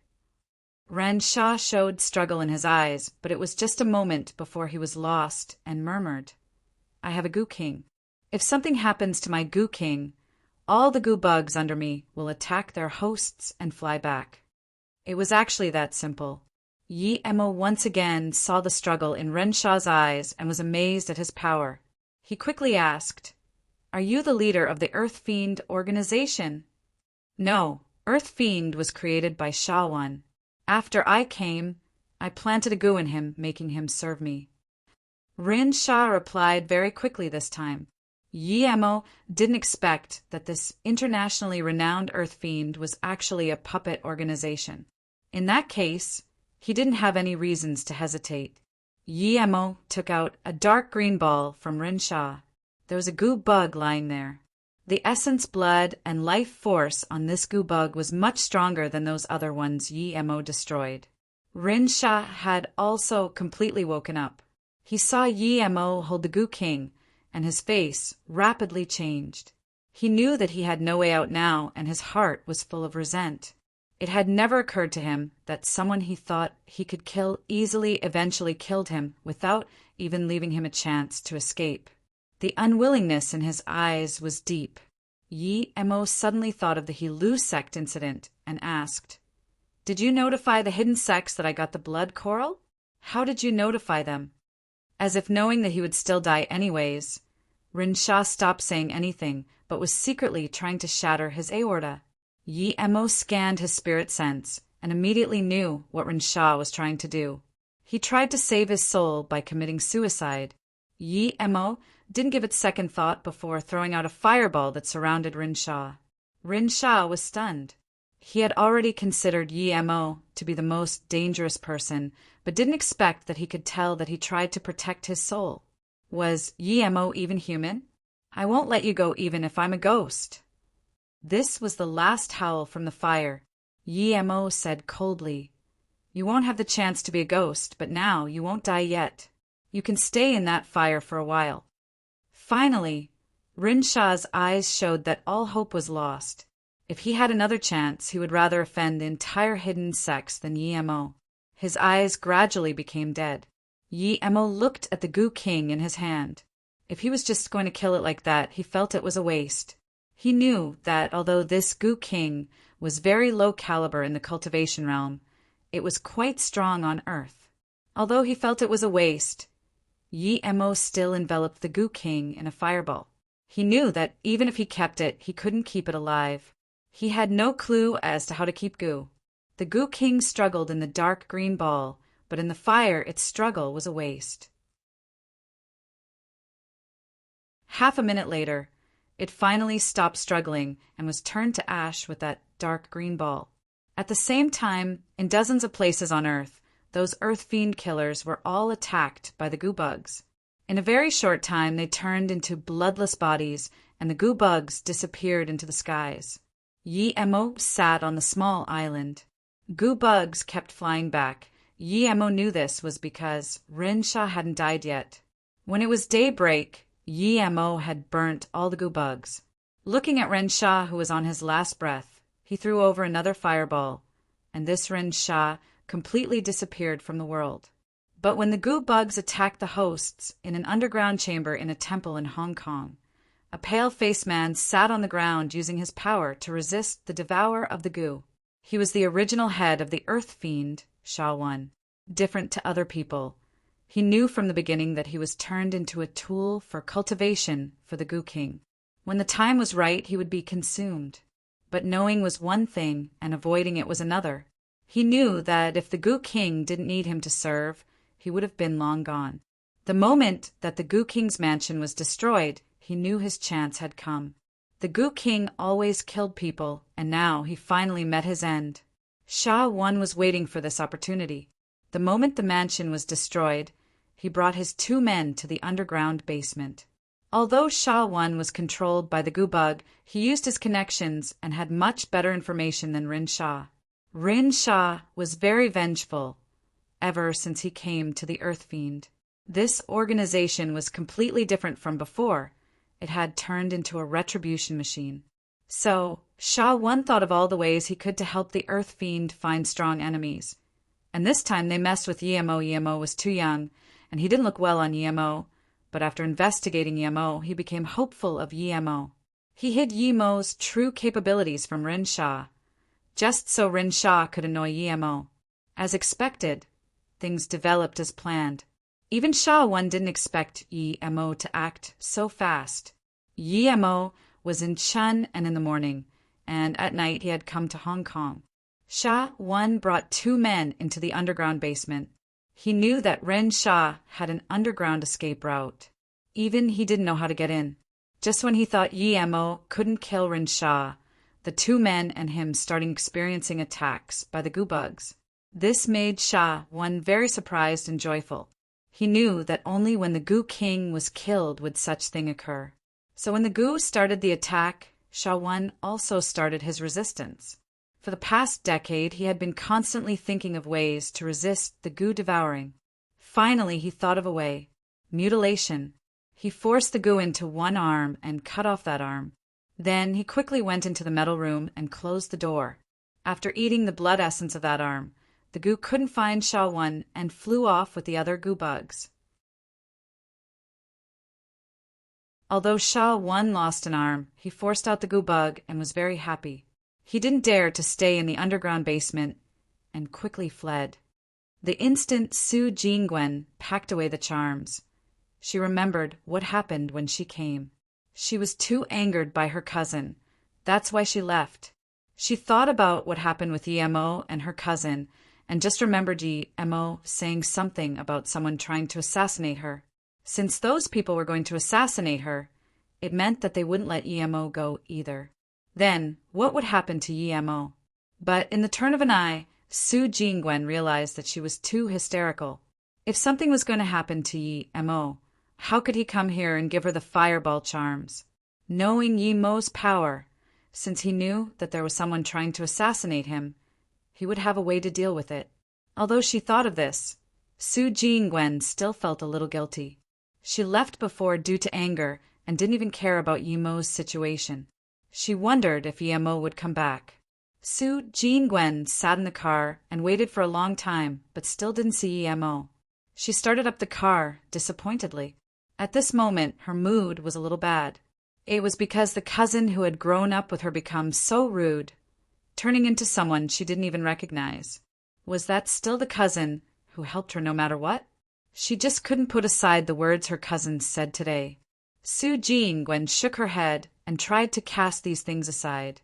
She knew that no matter how Yemo handled the assassins, it wasn't suitable for her to stay outside. Thinking about this, Su Jingwen didn't hesitate to drive home. When Su Jingwen got home, she saw her cousin talk with her mother in the living room. Her face immediately changed. Seeing Su Jingwen come back, her mother Muin smiled and said, "Shaowin, your cousin has been waiting for you a long time. He says he has business with you." Su Jingwen rubbed her forehead and said plainly, "Mom, I don't feel right today. I'm going to rest." Then she didn't even look at Xia Weijin and just turned to leave. Mu En looked strangely at her daughter. Although her daughter had always not really liked Xia Weijin, she had never behaved like this today. Although Mu En wanted Su Jingwen and Xia Weijin to be together, she still respected her daughter's thoughts. "Jingwen, it's my fault today. I came to apologize. Please forgive me. I'm sorry." Xia Weijin saw this and stood up apologizing. His tone was very genuine and serious. "Shaowin." Mu En subconsciously thought it was her daughter being a little too grumpy. Even if Xia Weijin did something wrong, he came up here to apologize. What else can't they sort out? Su Jingwen looked coldly at Xia Weijin. "You pointed at me calling me a shameless woman. Why are you apologizing to me? Leave. I don't have you as a kin anymore. You don't need to say anything else, Xia Weijin. Go." Mu En heard Su Jingwen's words, and her face also sunk. No matter what happened between the two, what right did Xia Weijin have to call her daughter shameless?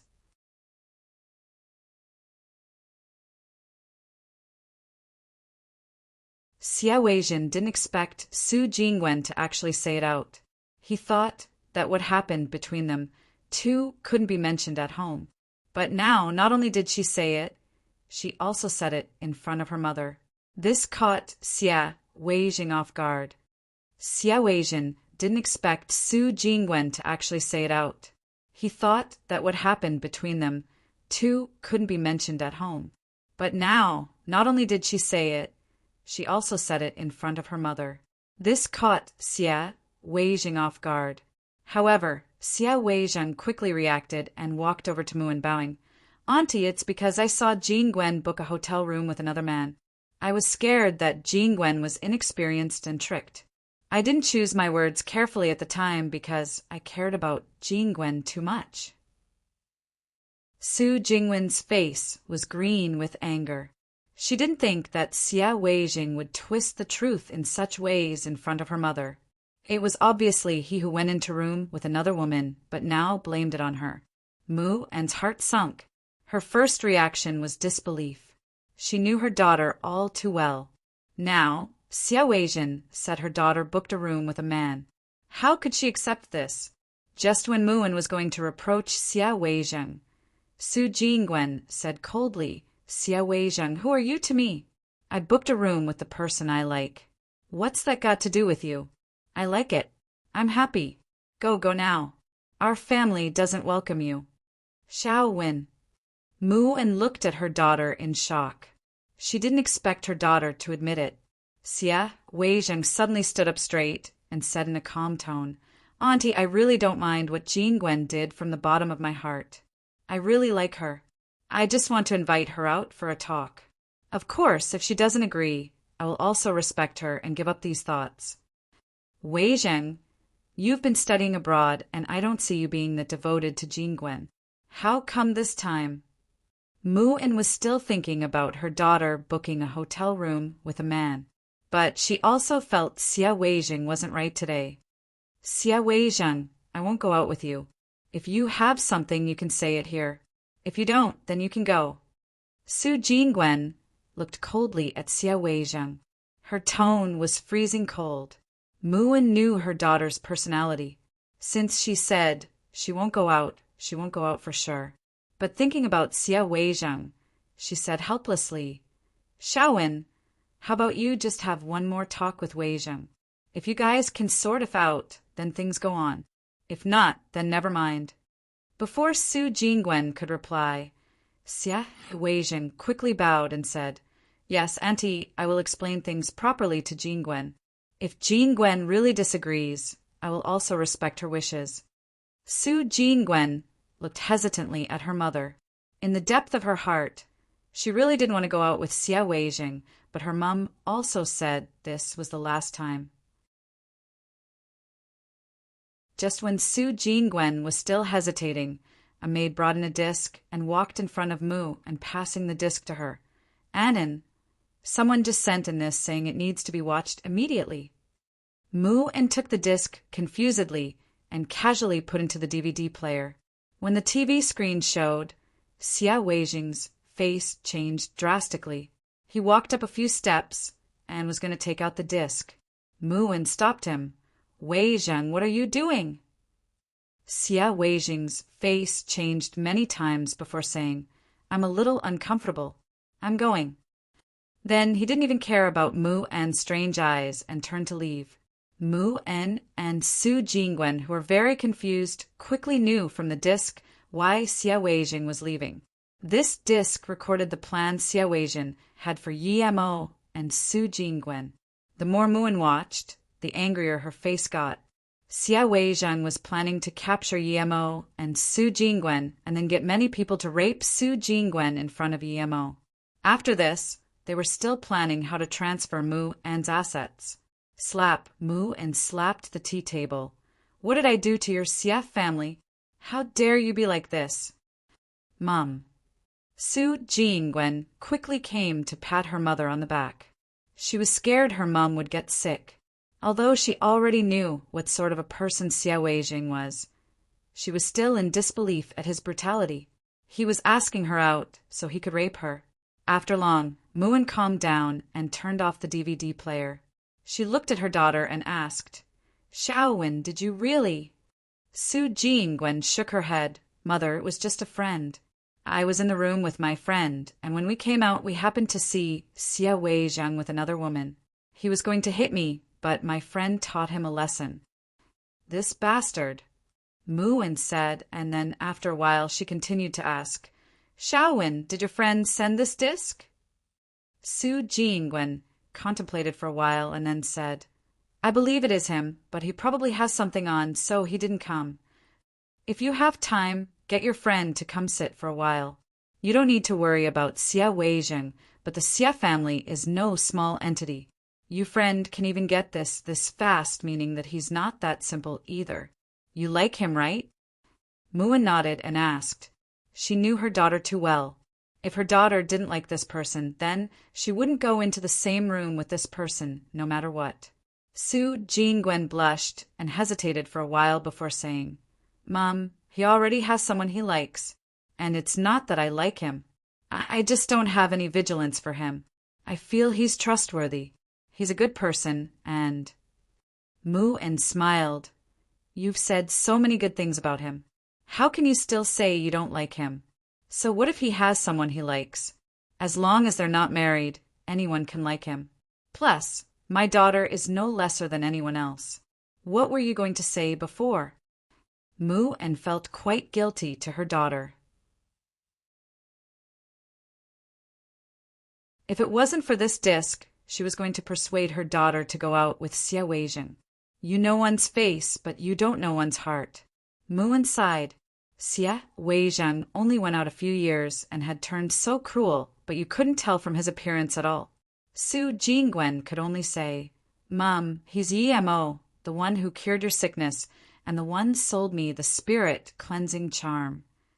It's him." Mu-en had long been wanting to see Yi-Mo and didn't expect him to be in Ninghai. Xia Weizheng walked out of the Su family with a bleak face. He really couldn't understand how his discussion in the afternoon turned into a disc this rapidly and was sent to the person he was plotting against. Xia Weizheng opened the car door and sat in the car spitting coldly. "Su, so what if you know? I will make you regret betraying me. What I can't get no one shall get. Pity you no longer have that chance." A voice suddenly came from his back seat. "Who is it?" Xia Weizheng turned around abruptly and saw a middle-aged man holding a gun at his head. This man sneered, "You can go back and see your men in hell. Who I am is not important. The people in the business call me Ninth Uncle. You can call me that too. Oh, by the way, my previous occupation is a killer." Xia Weizheng calmed down from his initial shock. He wasn't someone inexperienced. Soon he realized that the disc was also sent by this Ninth Uncle. "Ninth Uncle, we have no feud. Plus, aren't you killers doing your job for money? How much do you need? Name your price." Although Xia Weizheng was shaking, he immediately realized what was the focal point. Ninth Uncle sneered, "Drive your car first." After Xia Weizheng started the car, the middle-aged man said coldly, "No feud? You are attacking my boss's woman. Is that no feud? Yi-Mo is my big boss, and Su Jingwen is my boss's woman. Tell me if we have feud or not. You only have yourself to blame." Xia Weizheng opened his mouth. He didn't expect Yi-Mo to be this powerful. In the turn of an eye, not only was his schemes known, and he became a prisoner to Yi-Mo. Since this man was a killer, what else didn't he dare to do? Perhaps he would shoot his head the next moment. Now, Xia Weizheng was really scared. Yi-Mo killed Rin Sha and destroyed all the goo-bugs. Then he spun around the island.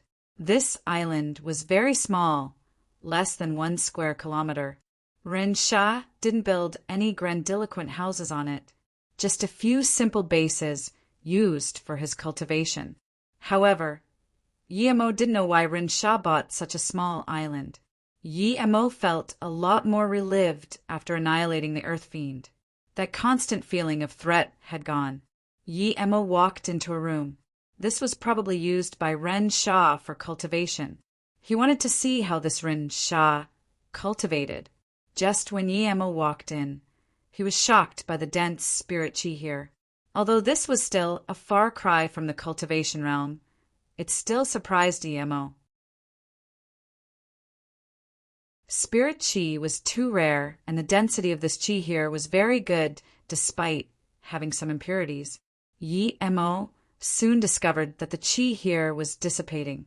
He looked around and immediately realized what was going on. He couldn't help to curse Ren Sha. There was a spirit well here, but after Ren Sha found this place, he dug the spirit well and ruined it. Although it was faster to cultivate here, the spirit chi here would soon dissipate. A dug-up spirit well. No matter how strong Yi-Mo was, he couldn't recover it. The only way was to sit down and cultivate, absorbing as much as he could. Once the spirit chi dissipated, he couldn't absorb anymore. Thinking about this, Yemo sat down and cultivated without hesitation.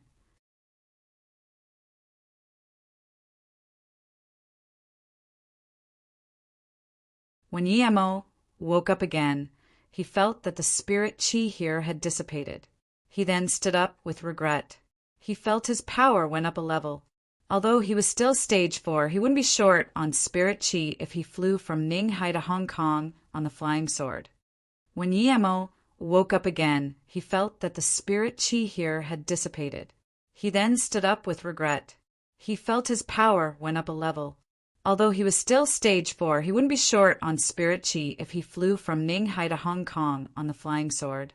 Yemo felt hungry, and this shocked him. Normally, it would be fine if he didn't eat for 2 or 3 days, but now he was hungry, meaning that it had been at least more than 3 days. Thinking about the time he missed, Yemo got on the flying sword and headed straight for Ninghai. When Yemo came to Ninghai, he still saw Yang Jiu and Han Zai guarding outside of Weixian.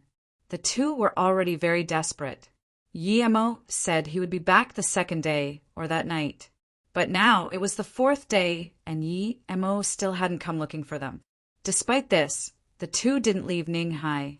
Although he didn't know why Yemo hasn't come back yet, Yang Jiu had the premonition that something happened to Earth Fiend. He knew about the strict rules in Earth Fiend. They hadn't reported back in a few days. If Earth Fiend was still fine, they would have come looking for them in Ninghai.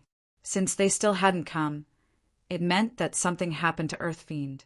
This was the reason why Yang Jiu and Han Zai still hadn't left.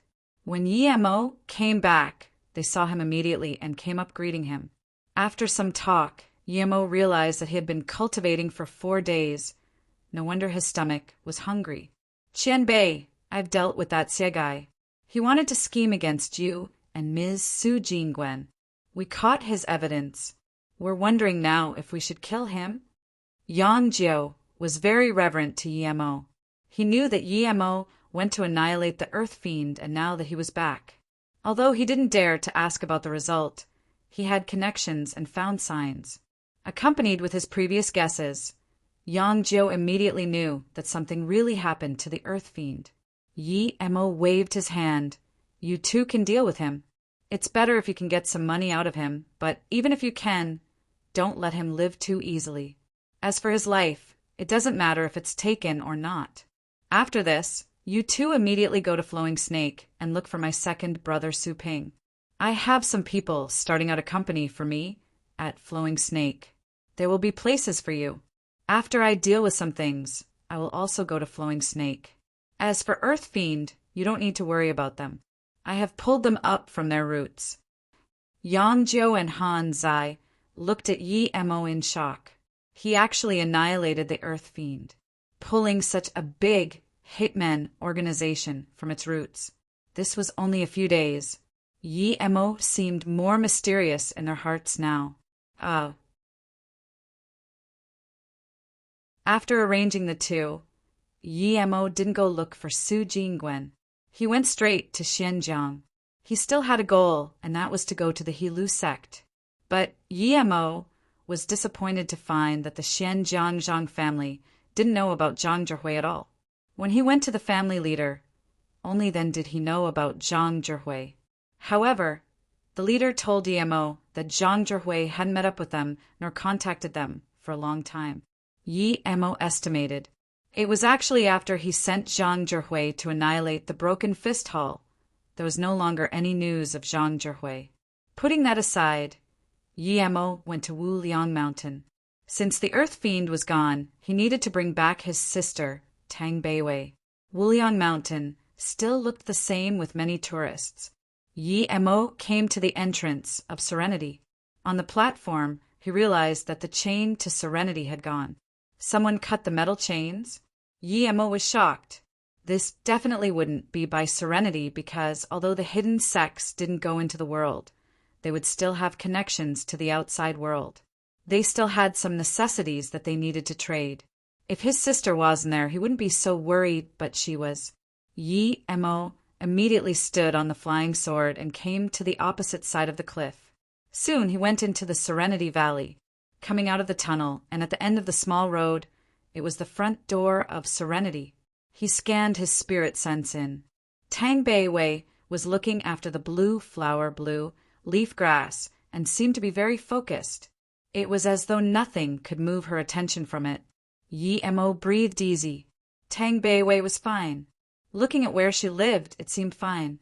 Jing Xian didn't mistreat his sister. Yi Mo quickly went into the yard that his sister was in and called, "Bei Wei."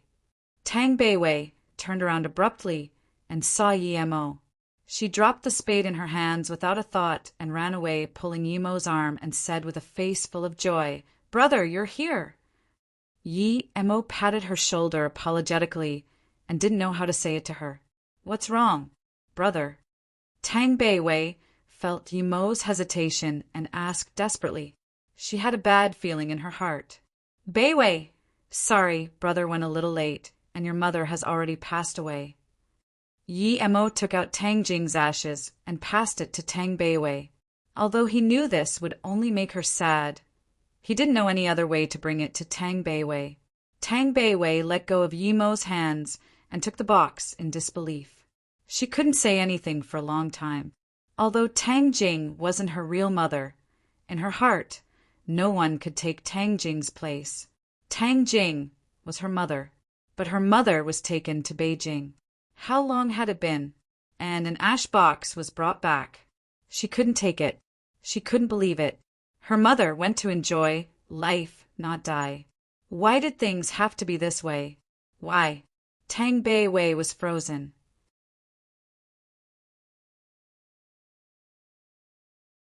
Ever since she was young, her mother used her weak shoulders to bring her up to adult because nothing could stop the love a mother had for her daughter. Whether it was raining or windy, snow or hail, her mother always pushed that little cart, sheltering her. But today the daughter grew up. The mother still wasn't able to enjoy life yet and left like that. "Mom." Tang Bei held the ash box in daze and cried out. She knelt down, tears raining down. Yi Mo looked at Tang Bei crying and didn't try to comfort her. She needed to cry out the sorrow in her heart now. After a long while, Tang Bei's voice was even sounding coarse. Then Yi Mo carried her up. "Bei, Auntie had left. She definitely don't want to see you like this. Find a place and lay your mother to rest." Tang Bei sniffed and looked at Yi Mo before hugging him and crying again. Lucky she still had a brother. If she didn't have her brother and her mother died, then she wouldn't have anyone in this world. She would just be living alone in this world and lose the will to live. Outside Serenity, under a pine tree, Tang Bei piously buried her mother's ashes. She inscribed on the tombstone, "Sweet Mother Tang Jing's grave, erected by daughter Tang Bei." This was all done by Tang Bei. Yi Mo didn't intervene. After Tang Bei had done all that, Yi Mo went down on his knees and kowtowed a few times with Tang Bei. "Bei, come with me. I'll take you to my company." Yi Mo saw that Tang Bei was getting more and more morose, so he wanted to take her out and lighten up her mood. Tang Bei shook her head. "Brother, I don't want to leave yet. The people here are very nice to me, and I also like the life here. Mum just left. I still want to stay with her for a while." "Bei you." Yi Mo didn't expect Tang Bei's decision to stay in such an enclosed place. Tang Bei walked by Yi Mo's side and held onto his arm before saying slowly, "Brother, other than you, I have no other kin in this world. I know you're going out to find Luoing. I might as well wait for you here. After you find her, you can bring her to see me." Then she stayed silent for a while before saying softly, "Brother, sometimes I really hope I'm not your sister.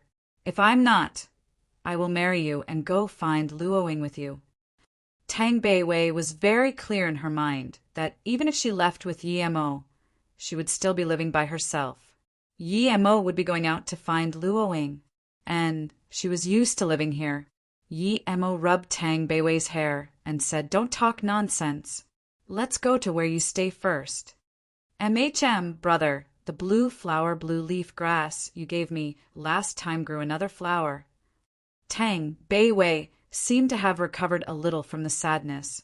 Yi Mo nodded and said, I've seen it already. You've taken good care of it. Thank you, Beiwei. And your cultivation is going well too. You have reached stage 1. You still need to work hard though. I will teach you properly this time, before I go. Tang Beiwei shook her head, however. Brother, I don't like you saying thank you to me. And I will work hard. Brother, by the way, how did you get in here?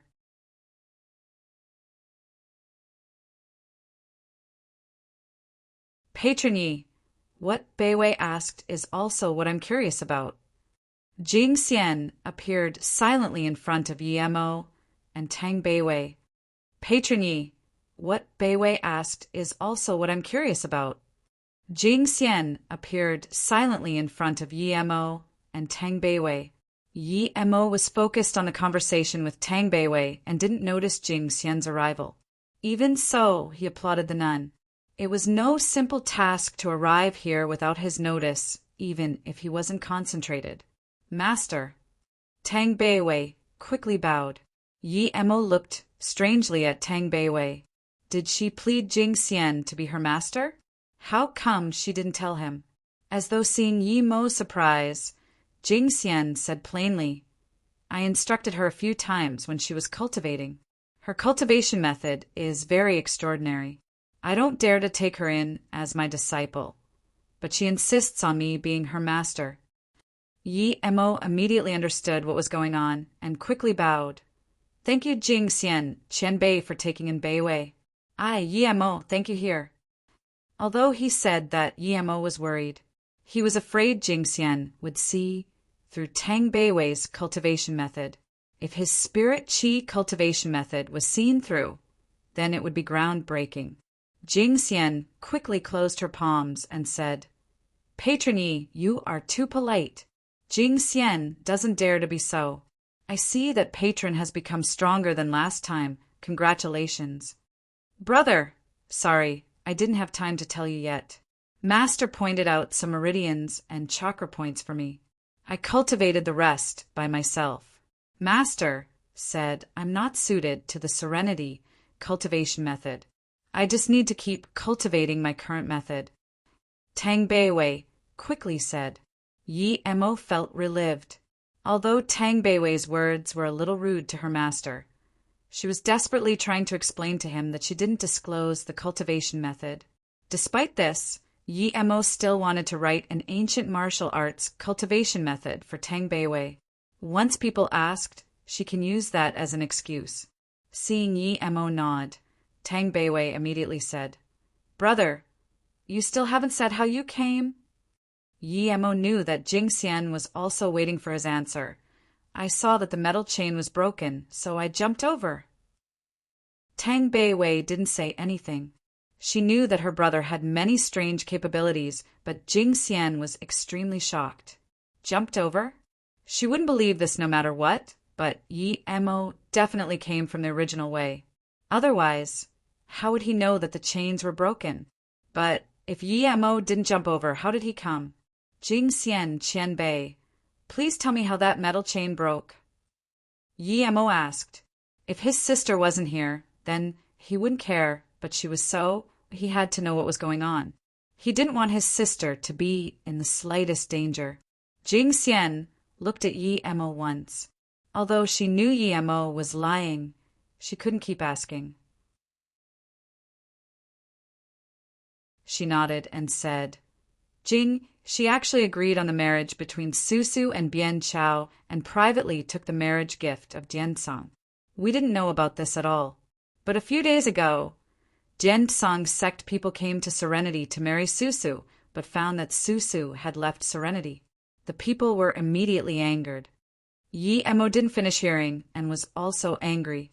Although Jing, she was killed by him. How dare the Jiansong people want Luoying? Luoying was the most precious person to him in this world. The Jiansong people dare to come touch her. Jing Xian sighed and continued. Since Jing, she is no longer here, so we can't reply to the Jiansong people. Eventually, People came from Dian-song injured Jing, CI Marshall's sister. If it wasn't Beiwei, the Dian-song people wouldn't just settle things there. Tang Beiwei looked at her master in surprise. Master, I didn't do anything though. I didn't know what happened either. I just heard that Jing, Marshall uncle, said the metal chains were broken. Although I knew that my brother could come over, I don't know how he came over either. What's this got to do with me? Jing Xian looked apologetically at Tang Beiwei and said, Sorry, Beiwei, I didn't tell you about this. I was afraid you would worry. The Jian-song people was still going to rampage after beating Jing Ci, but the young master of Jian-song saw Tang Beiwei and was immediately shocked. He immediately changed his target to Beiwei and requested Beiwei to marry him instead of Susu.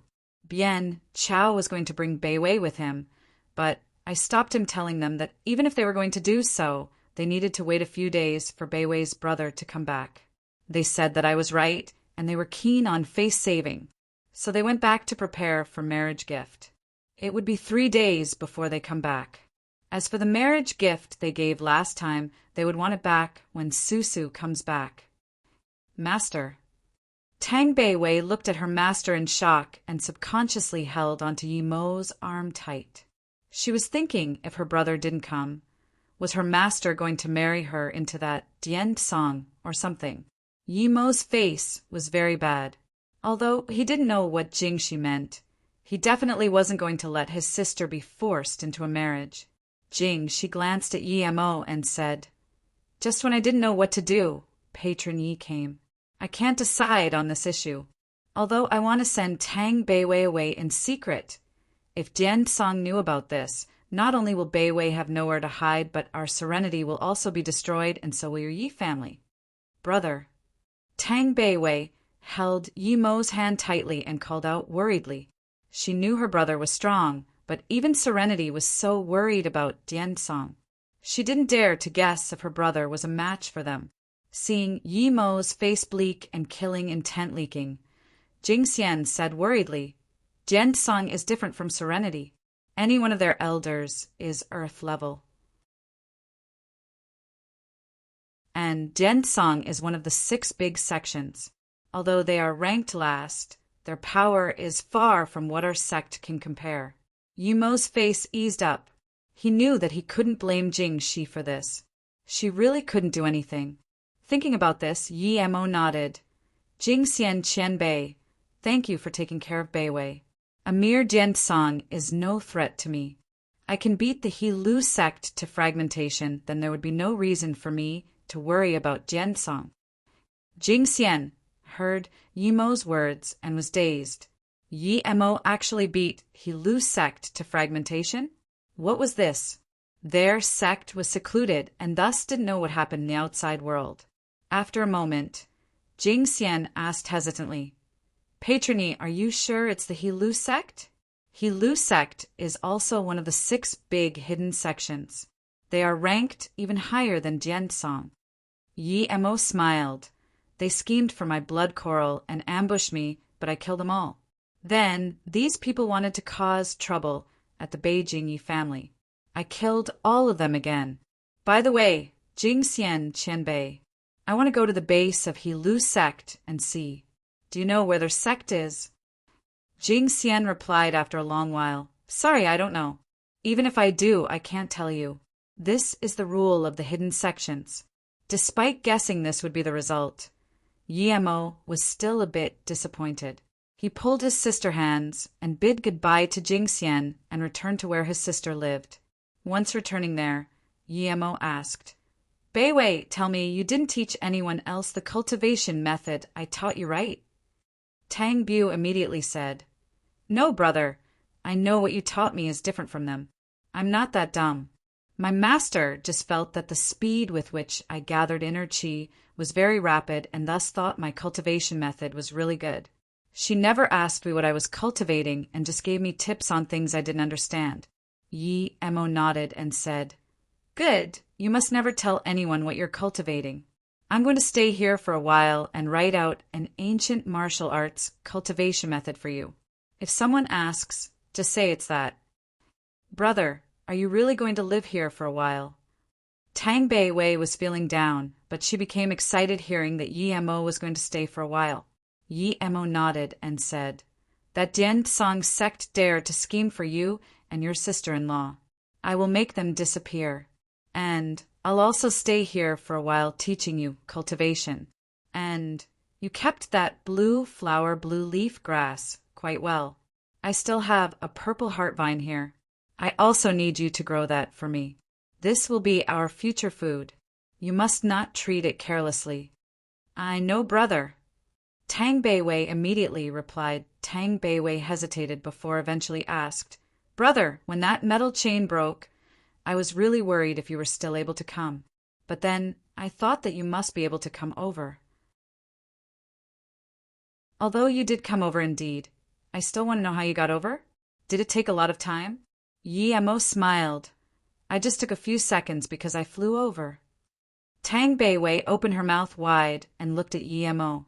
After a moment, she said dazedly, "Brother, did you really spend a few seconds to fly over?" If it was someone else, she would have filtered the words as bullshit, but whatever Yi Mo said, Tang Bei Wei believed unconditionally because she trusted her brother. Every single thing he did was something she didn't dare to imagine before. Looking Tang Bei Wei, who was still a little sad, Yi Mo patted her head.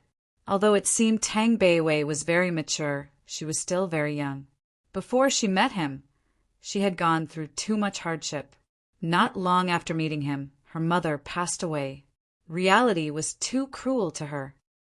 "Bei Wei, at night brother will take you to fly in the sky." Yi Mo saw the longing in her eyes.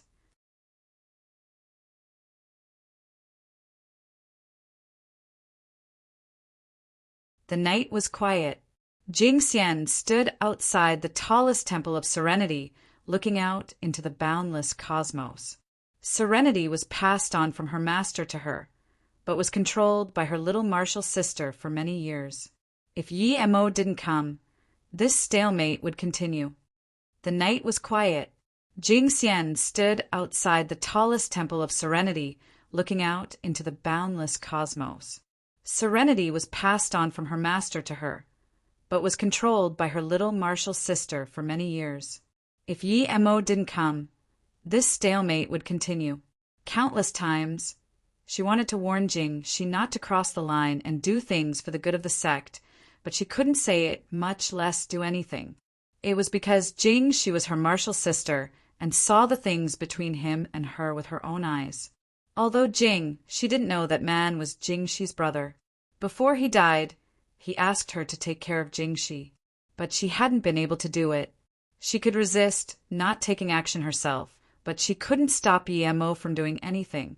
She originally thought that Yi Mo would be no match for Jingxi, and she would come out to mediate the fight in the end. But she didn't expect things to turn that quickly. Jing, she was actually killed by Yi Mo. She felt she owed him and didn't do as she promised. After Jing, she died. She cast these thoughts aside and wanted to improve serenity, but then Dian Song came.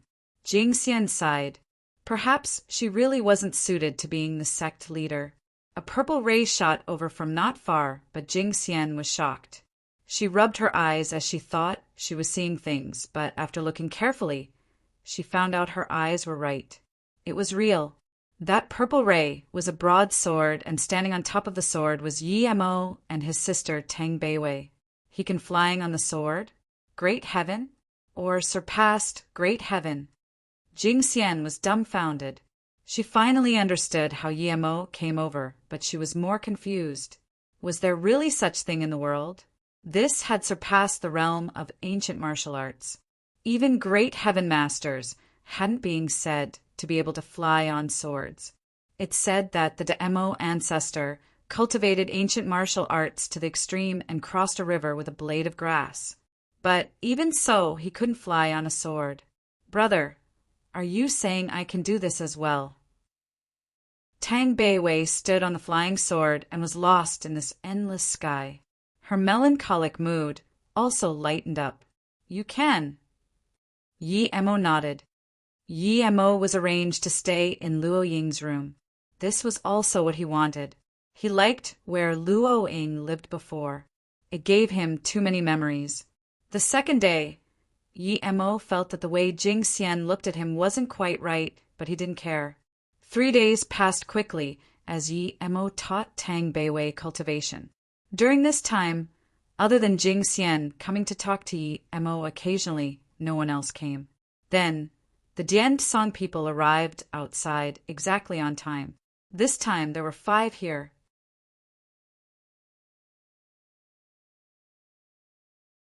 Other than one who was black level middle stage. The rest were at least earth level middle stage. These 5 people were enough to annihilate the Serenity. However, these people were stopped from entering by a young man. We Dian Song people are here to present the marriage gift. Who are you, daring to stand in our way? The leading man was in his 50s. He was bulky and had a silky white robe seaming very tightly. I am Tang Beiwei's brother. I don't agree to the marriage for my sister. You may leave. I'm standing here, not to let dogs in case they go around biting people. Yi Mo smiled. The white man didn't even have time to react to the first half of the sentence before his face developed into rage by the second half of the sentence. Their sect was ranked 6th in the outer hidden sects, but was still one of the 6 big sections. This arrogant young man dared to be so cocky calling them dogs. You've got balls. What right have you to dictate to us? So what if you disagree? What sort of thing are you? Even if our young master wants your mother, you'll have to agree, much less your sister. The weakest man yelled and was full of contempt in his eyes. Yi Mo's eyes went cold. He took a step forward and shot out a wind blade. The white-clothed man reacted quickly. He saw Yi Mo come over, and before Yi Mo could get near that man, he punched. Yi Mo sneered and also punched after the wind blade. The white-robed man felt an intense pain, making him retreat many steps back. There was still huge, pulsating pain in his arm. Splat, blood shot high, and that cocky black level warrior was cut in half from head to toe. Blood and organs flew around, writhing with the body, making the scene very eerie and terrifying. Everyone was stunned. Animal, you're asking to die. How dare you kill our Dian Song people? At this moment, the 2 slightly weaker middle-aged men reacted and charged to Yi Mo. One kicked to Yi Mo's kneecap, the other kicked to Yi Mo's dantian.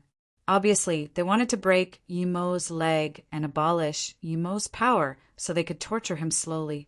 They could tell that although Yi Mo killed their companion, that was due to the ambush attack, and that companion was the weakest. Thus, they were very confident in themselves. They were sure 2 kicks were enough to break Yi Mo. The leader man was shocked instead. He didn't expect Yi Mo to be this strong at such a young age. Even so, he still wasn't a threat to him. Although that punch was strong, it was at most Earth-level primary stage power. Now that his 2 companions attacked Yi Mo, there was a jeer at the corner of his mouth. No matter how strong Yi Mo was, he couldn't avoid that. No matter who Yi Mo was to Tang Beiwei, he couldn't act cocky in front of Dian Song. There was only death for those who killed the Dian Song people. However, if he knew that Yi Mo didn't even use 1/10 of his power, what would he think? Yi Mo, due to anger, used 90% of his power for that wind blade, but only used 10% for his punch. Seeing the 2 kicks, Yi Mo knew that they underestimated him, but even so, he wouldn't have mercy. He swooped out with his leg. Crack, 2 crisp sounds, and the 2 men's legs were broken. By the time the leader realized that his men broke their legs, Yi Mo already kicked twice again. The 2 were kicked flying and splashed blood all over the sky, falling into the distant cliff. Dead, 2 Earth-level warriors dead, including the one before. 3 of the 5 of them had already died. The remaining 2 looked at the cliff in astonishment. The other man beside the white-robed man looked in rage and howled as he charged at Yi Mo. The white-robed man pulled him in time. Zhongdan, don't be impulsive. Although his 2 companions didn't use full power, he could tell Yi Mo got an unfathomable depth of ability. He wasn't just an ordinary Earth level. At least Zhongdan was no match for him because his hand was still hurting now. The Zhongdan guy came to his senses. He immediately understood that if he charged up, he would still be kicked off the cliff. Although he didn't charge over, the fury in his eyes was burning. One of the dead was his brother, Zhongding. Friend, no matter who you are, you killed on attack without asking anything. Is this what your master taught you? How do you place us, Dian Song? Do you think you can take on our entire Dian Song by yourself? I'm Hunuaping. If you don't give a good explanation today, then even if I die, I will fight you to the end. The white-robed man sneered. If he wasn't concerned that he was no match for Yi Mo, he would have long charged up. Yi Mo looked at the man in contempt and said coldly, "You're right.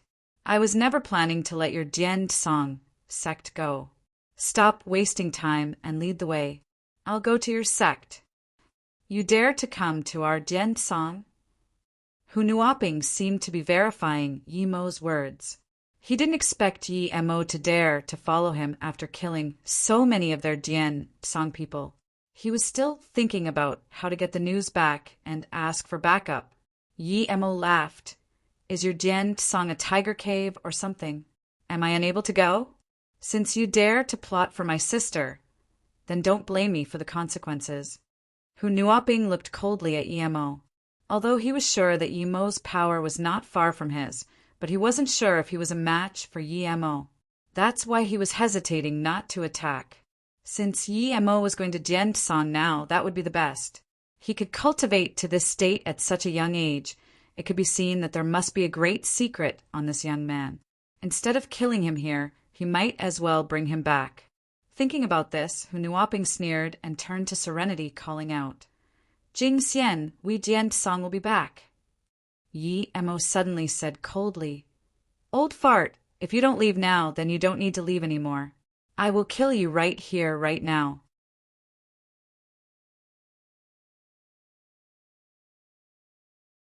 Brother, you need to be careful. Tang Bei Wei resisted the disgusting bloodbath and came up in front of Yi Mo. Although she wanted to go with Yi Mo, she knew that she wouldn't be able to help and would instead be a hindrance. Brother, you need to be careful. Tang Bei Wei resisted the disgusting bloodbath and came up in front of Yi Mo.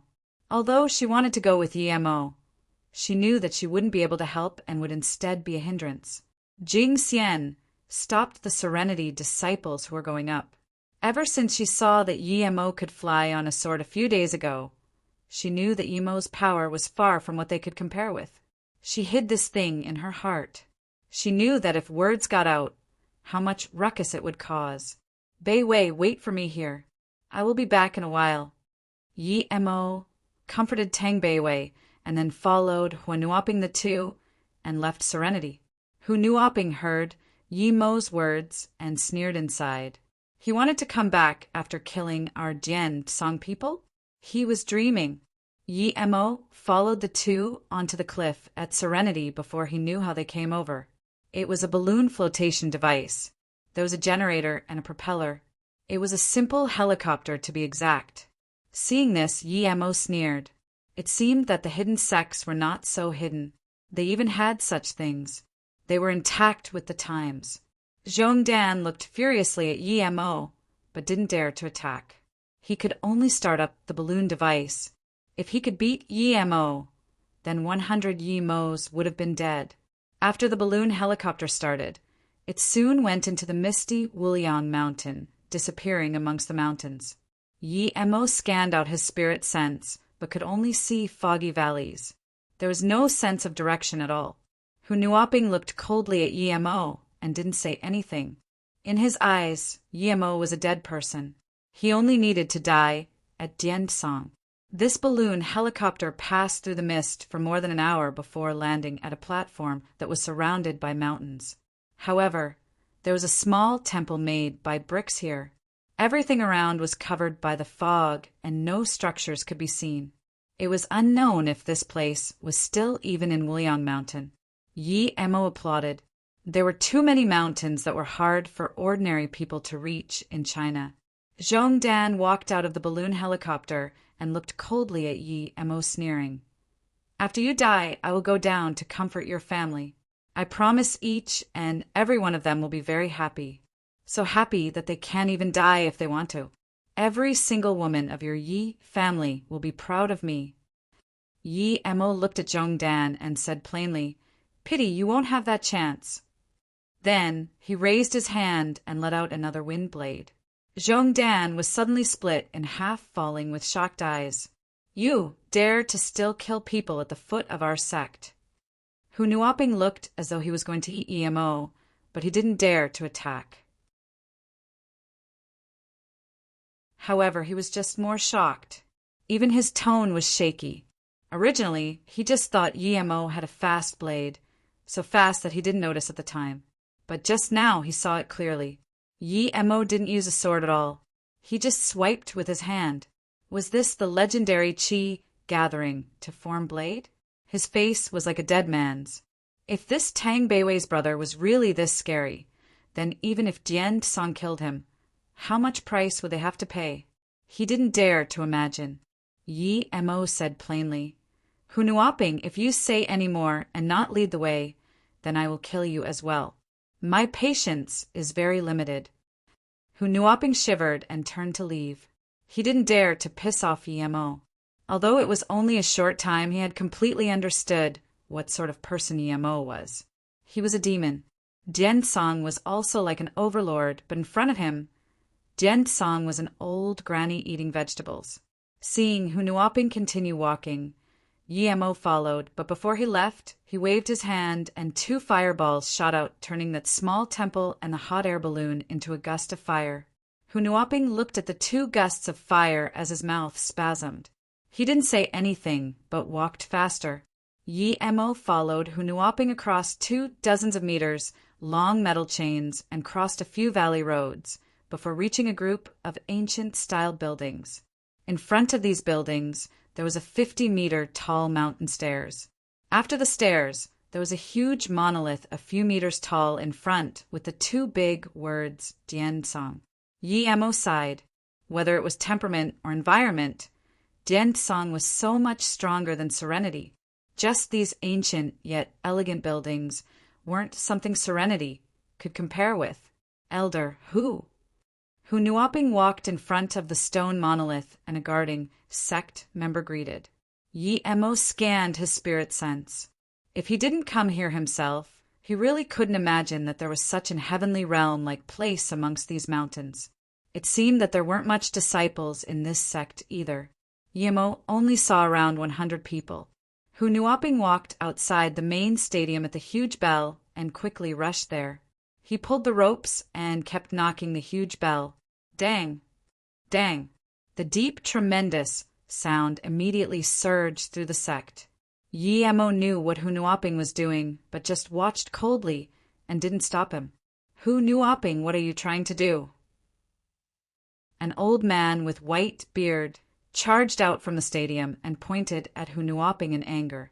Before Hu Nuoping could say anything, dozens of people came out from the big stadium. Some even had wounds on them. Emo's spirit sense scanned that there were at least 5 heavily injured people inside, but these people were obviously divided into 2 sides. Martial brother, who? Why did you knock the alarm bell for no reason? Is someone going to annihilate our Jian Song? Another old man walked out. His face was obviously unhappy. Hu Nuoping deigned to expect the Jian Song people to be already gathered here, but he didn't have the mood to think. He immediately went up to the middle-aged man in the middle and bowed before pointing at Emo. Sect Mater, this person killed multiple members of our sect and followed me to Jian Song, wanting to annihilate us. Please make the order to kill this man immediately. Hearing Hu Nuoping's words, the dozens of Jian Song sect members surrounded Emo without the sect leader's orders. Those who still had enmity towards each other directed it to Emo. The middle-aged man, called the sect leader, looked at Emo for a long time before saying, "Elder Hu, I only see you from the people who went with you to Serenity. Are you saying this man, together with Serenity, killed everyone who went with you?" "Yes, sect master. This man calls him Tang Beiwei's brother. We didn't even go into Serenity and had 3 of us killed by him. Then, on the way back, Zhongdan was killed by him. Before he came in, he also burned out Jian Psang Temple at the foot of the mountain. Hu Nuoping said with gritted teeth. Before the sect leader said anything, a big man with a face of beard pulled out his hack sword and charged at Yemo. In his eyes, Yemo killed many Jian Tsang people at such a young age. It must be due to some tricks. Crank. The man's long sword was stopped. It was a middle-aged man who used a long sword. You Xianlin, why are you stopping me? This person killed this many of our Dian Tsang sect members. Are you going to help him? The bearded man yelled in anger. This middle-aged man said slowly, Bianfeng, martial brother, this man killed our Dian Tsang sect members. He must die for sure, but before this, should we ask or not why he killed out sect members? If it wasn't for Bian Chao's arrogance, why would he come killing our sect members? Seeing Wang Xianling stop Bianfeng, the middle-aged sect leader showed anger. Wang Xianling, are you going to help this outsider who killed our sect members? Bian, sect master, this man killed our sect members. Not matter what reason, he has to die, but if it wasn't Bian Chao, why would he do that? Why would our sect members go to Serenity? Plus, this man could kill our sect members, meaning that Serenity was helping him. If it wasn't for Bian Chao, why would Serenity have conflict with us? Although Hu martial brother brought him back for punishment, I still hope that sect leader can be fair and punish Bian Chao heavily and give out your position as sect leader. Otherwise, we can disregard offending Serenity, but what if we offend one of the 6 big sects next time? This was the old man who approached Hu Nuoping. Yemo had understood now. This old thing's thought he was brought back by Hu Nuoping, and when he came with Hu Nuoping, Dian Tsang seemed to be in internal conflict. This old man's side seemed to have conflict with the sect leader's side. They were fighting for the positin of the sect leader, and then he and Hu Nuoping came in and interrupted this. Hu Nuoping opened his mouth, wanting to explain that Serenity didn't help Yemo, but he also could tell that Dian Tsang was in internal conflict. Yemo sneered, shut up all of you. Bring out Bian Chao now. Before I slaughter, I need to sever this scum's legs. Otherwise, I came all this way, but still haven't seen the pig I'm supposed to kill. Yemo's angry yell made this entire place silent. Everyone stared at Yemo. What right did this young man have to be this cocky? He was facing all of Dian Tsang, and he still dared to be so cocky. He's lived enough, has he?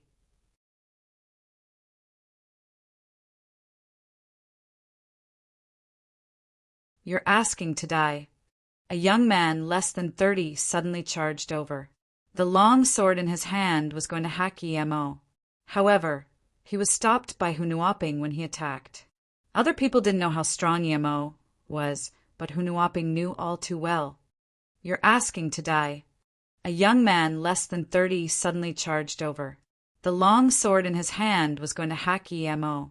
However, he was stopped by Hu Nuoping when he attacked.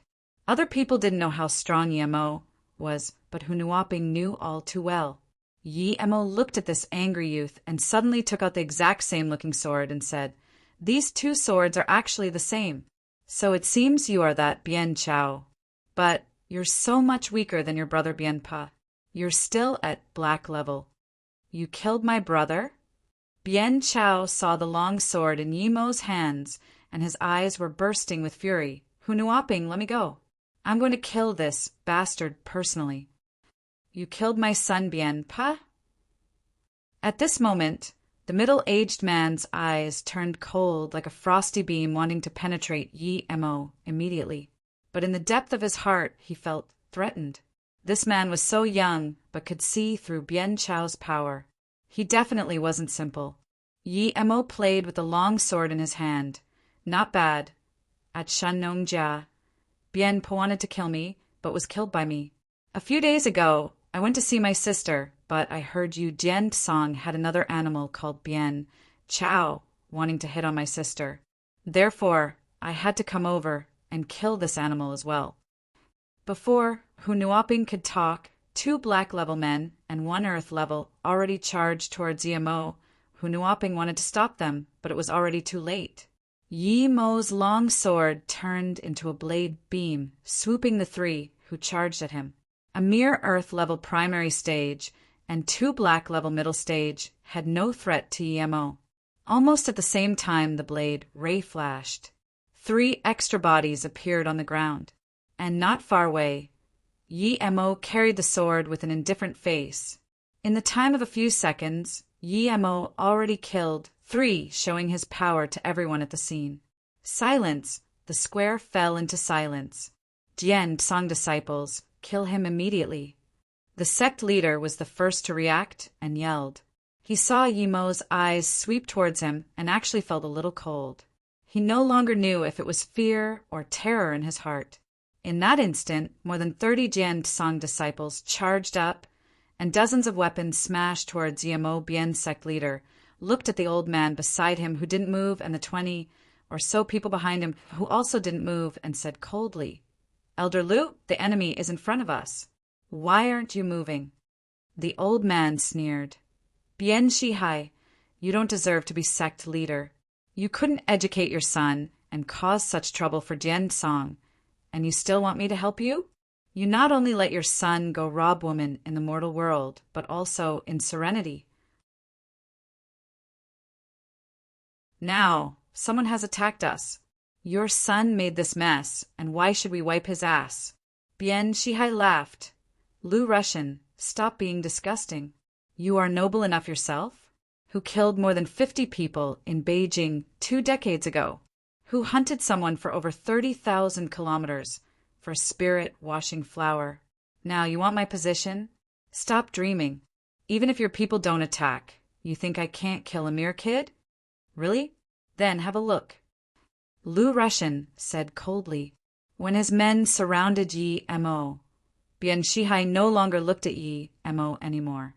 There were more than 30 people and 5 earth levels among them. No matter how strong Yi Mo was, he would be dead for sure. But when Bien Shihai turned around, it was as though he fell into an ice cave. Those attacking Yi Mo had died more than half. Broken limbs flew everywhere. Hu Nuoping immediately lay down the Jian Song 7-kill formation. Bien Shihai saw the terror in front of his eyes. He didn't even have time to pull out his sword before he joined the battle. He gathered all his qi and punched at Yi Mo. Such strong qi! Yi Mo immediately felt Bien Shihai's intense killing intent and that relentless temperament. Yi Mo sneered. "You want to kill me with 1 punch?" He also jumped up and punched. The 2 fists clashed, creating a loud thud. Bien Shihai was sent flying many meters away and was stopped by Hu Nuoping. Bien Shihai was astonished. That punch shattered all the bones in that arm. Yi Mo brought up the sword, creating bloody mists. Another few black-level warriors fell to the ground. Resisting the huge pain and shock, Bien Shihai surrounded Yi Mo with Hu Nuoping and the remaining 5 people. Lu Russian on the side was also shocked. He knew Bien Shihai's power all too well. It was no less than him. They were both at Earth level peak stage, but he couldn't even defend against 1 punch from this young man. This young man was too absurd. If he killed Bien Shihai and then came to kill them, it would be very easy. Not only Lu Russian, but also the 20 or so people behind him looked at Yi Mo as though he was a ghost. Yi Mo's decisive carnage gave them too much of a shock. "Just who are you?" Bien Shihai looked coldly at Yi Mo. He didn't even look at Bien Chao, who had his limbs cut off by Yi Mo. Yi Mo looked at the positions these 7 people took. It was probably a formation, but he didn't care at all. He pulled out his flying sword slowly and said, "I'm Yi Mo. I came to Jian Song today to collect lives." "What? You're Yi Mo?" Not only was Bien Shihai shocked, but so was Lu Russian. They were not as ill-informed as Serenity. Actually, they knew everything about Yi Mo's slaughter. Yi Mo destroyed He Lu sect and was looking for He Lu sect's base. It said that the He Lu sect sealed their sect access due to this. Bien Shihai reacted very fast and immediately knew how terrifying Yi Mo was. He looked at Lu Russian pleadingly, but Lu Russian avoided his look. Bian Shihai suppressed the anger and unwillingness in his heart and said to Yi Mo, "Since you are Yi Mo, you have quite a name. Why won't you let us go? When did our Dian Tsang offend you? If you want to stand up for serenity, you just need to tell us, and we will give you your due respect." Bian Shihai was obviously backing down, but no one would laugh at him. Yi Mo was too terrifying and looked at him. He didn't even seem to fight at full strength. What would happen if he fought at full strength? Yi Mo didn't reply to Bian Shihai and walked in front of Bian Chao and stood on him. "Luo Ying is my wife. Tang Beiwei is my sister. You scum of Jian Tsang dare come to Serenity asking for Susu and Beiwei. Tell me, should I come annihilate your sect? My motto is, as long as you don't mess with me, I won't mess with you. But since you messed with me, then don't blame me for the consequences." Then Yi Mo stamped heavily on Bian Chao. Bian Chao was killed without even getting to make a sound. "Ye bastard, either you die or I die today." Bian Shihai saw that Bian Chao was killed right in front of his eyes and could no longer hold back his fury. Even if he was no match for Yi Mo, he was still going to kill him. As Bian Shihai charged up, Hunuoping and the other 5 attacked Yi Mo from different angles. Although they attacked from different angles, their target was actually the same spot.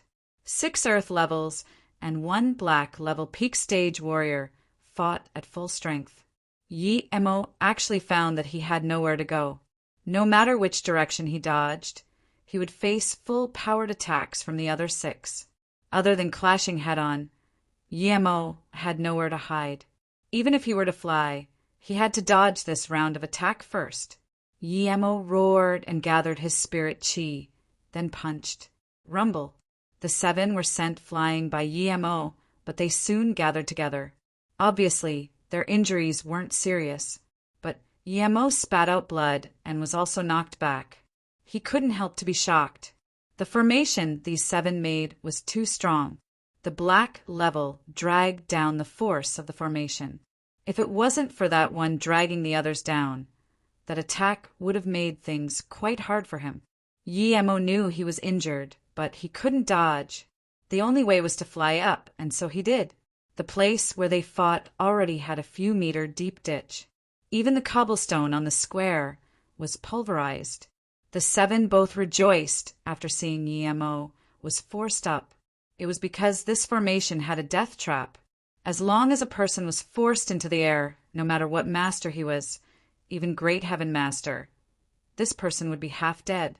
The 7 people stood in their positions again and gathered all their chi aiming at the blank space in between them.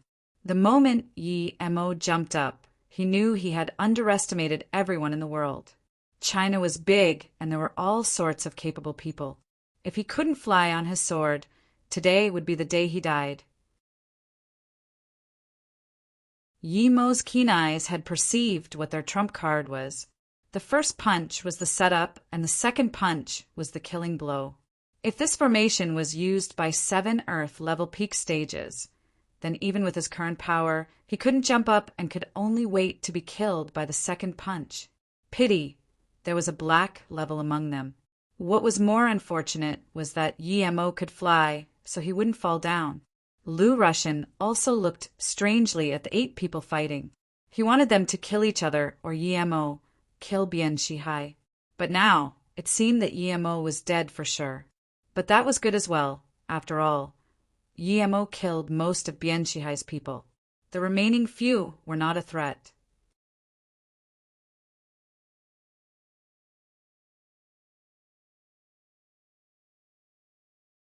Bian Shihai's face was hideous, but he was very joyful. Yi Mo was forced into the air by the Jian Tsang 7-kill formation. He was dead for sure. As long as he fell, it would mean certain death. Yo Mo would be dead if he fell into the formation from the air, even if he was in perfect state, much less he was injured now. Bian Shihai's face was hideous, but he was very joyful. Yi Mo was forced into the air by the Jian Tsang 7-kill formation. He was dead for sure. As long as he fell, it would mean certain death. Yo-Mo would be dead if he fell into the formation from the air, even if he was in perfect state, much less he was injured now. Rumble. Bien Shihai led the 7-kill formation into a second, full-powered attack. Bubbles and dust flew everywhere, but Bien Shihai and Hunuoping's heart sank. The hit didn't seem to have hit Emo. They didn't dare to believe that. Even great heaven masters couldn't stop in the air and wait until their punches landed much less Emo wasn't great heaven. There was no way that attack could be dodged, but the truth hit them hard. Retreat. Bien Shihai reacted rapidly. He knew things weren't good as soon as that attack missed.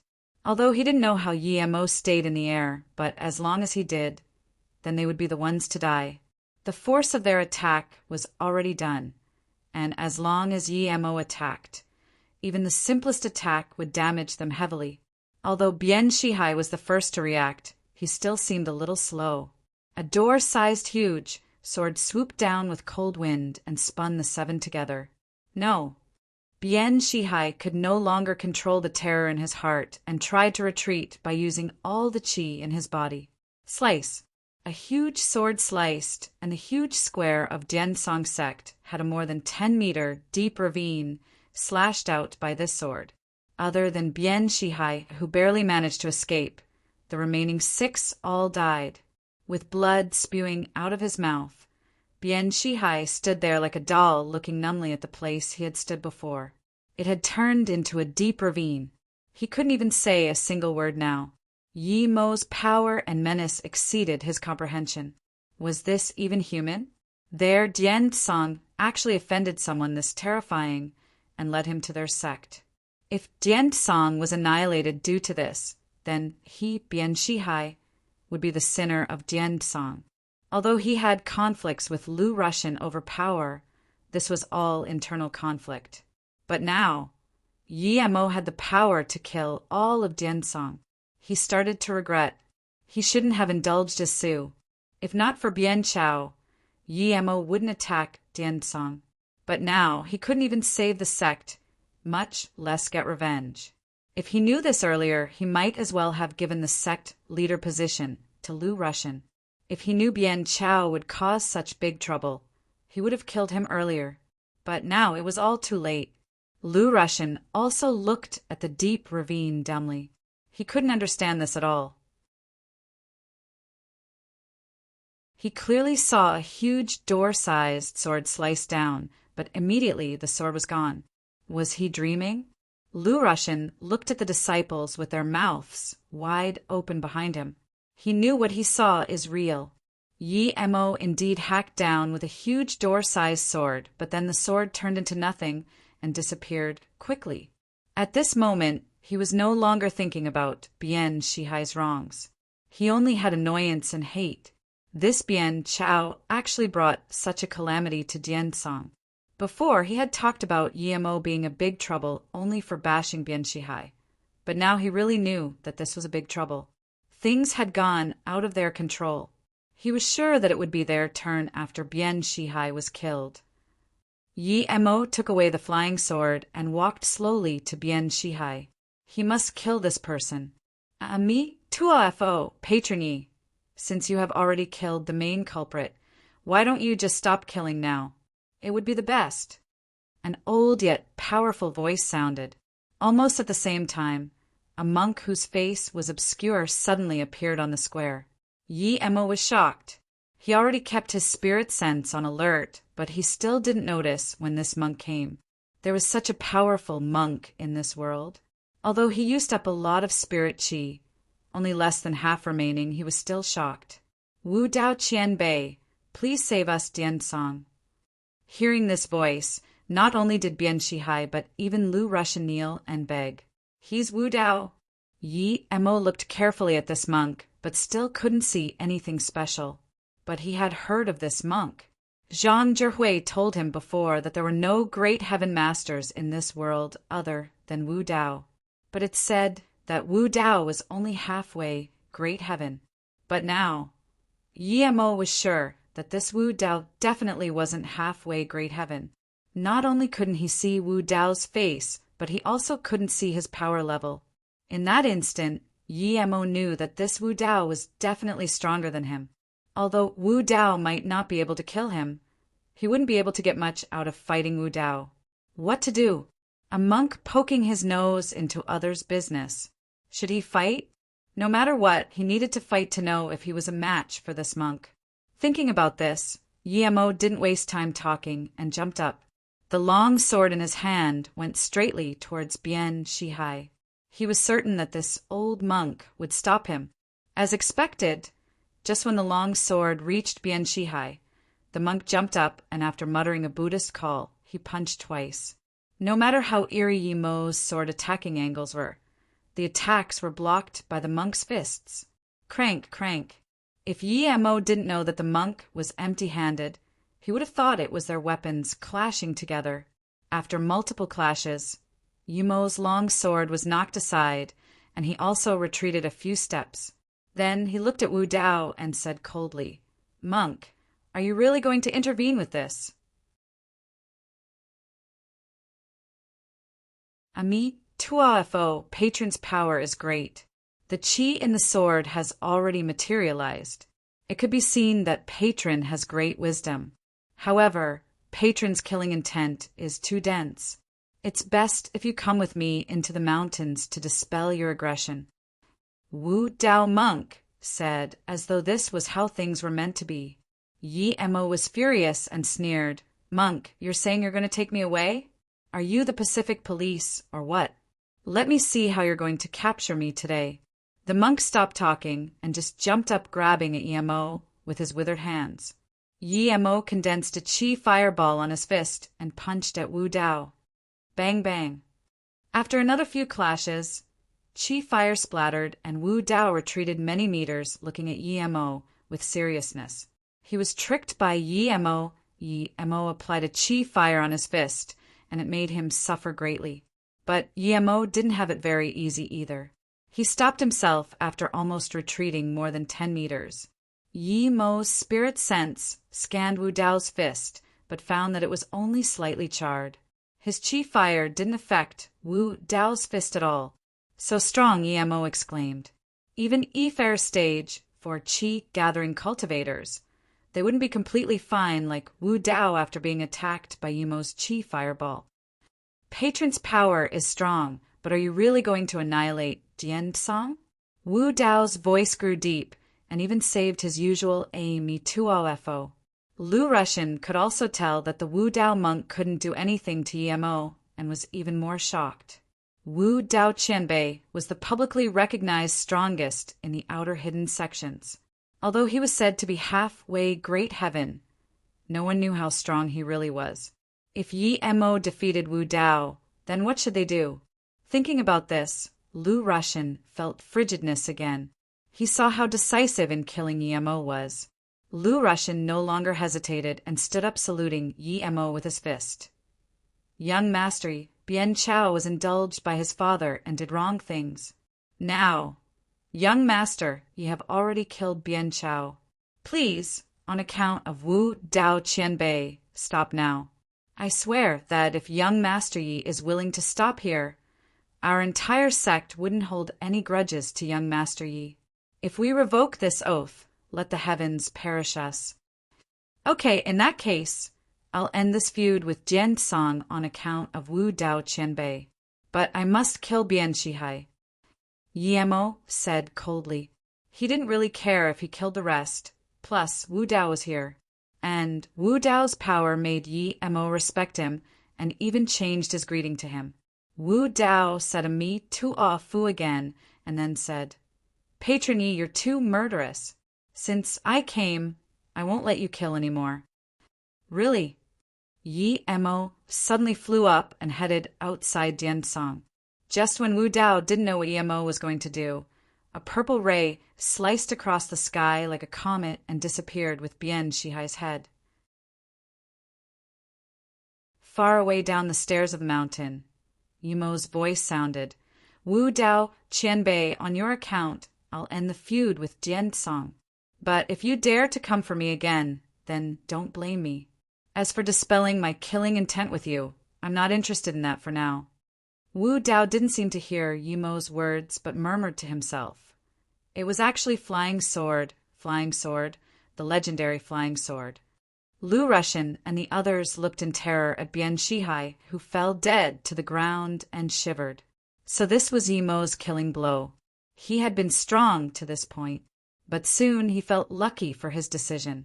If he didn't choose the opportunity to talk to Yimo while Wu Dao was here, perhaps his dead body would also be on the ground now. Ami tuafo. The monk called again and disappeared. Even Lu Rushan didn't know how he left. Then Lu Rushan wiped the sweat on his forehead and said seriously, starting from now, Dian Tsang sect will seal sect for 5 years like Hilu sect. From now on, Dian Tsang sect members are not allowed to mess with Yi family people. You're tuning in to the Thunder Spear YouTube channel. Don't forget to subscribe and join us on this journey to catch the most captivating stories.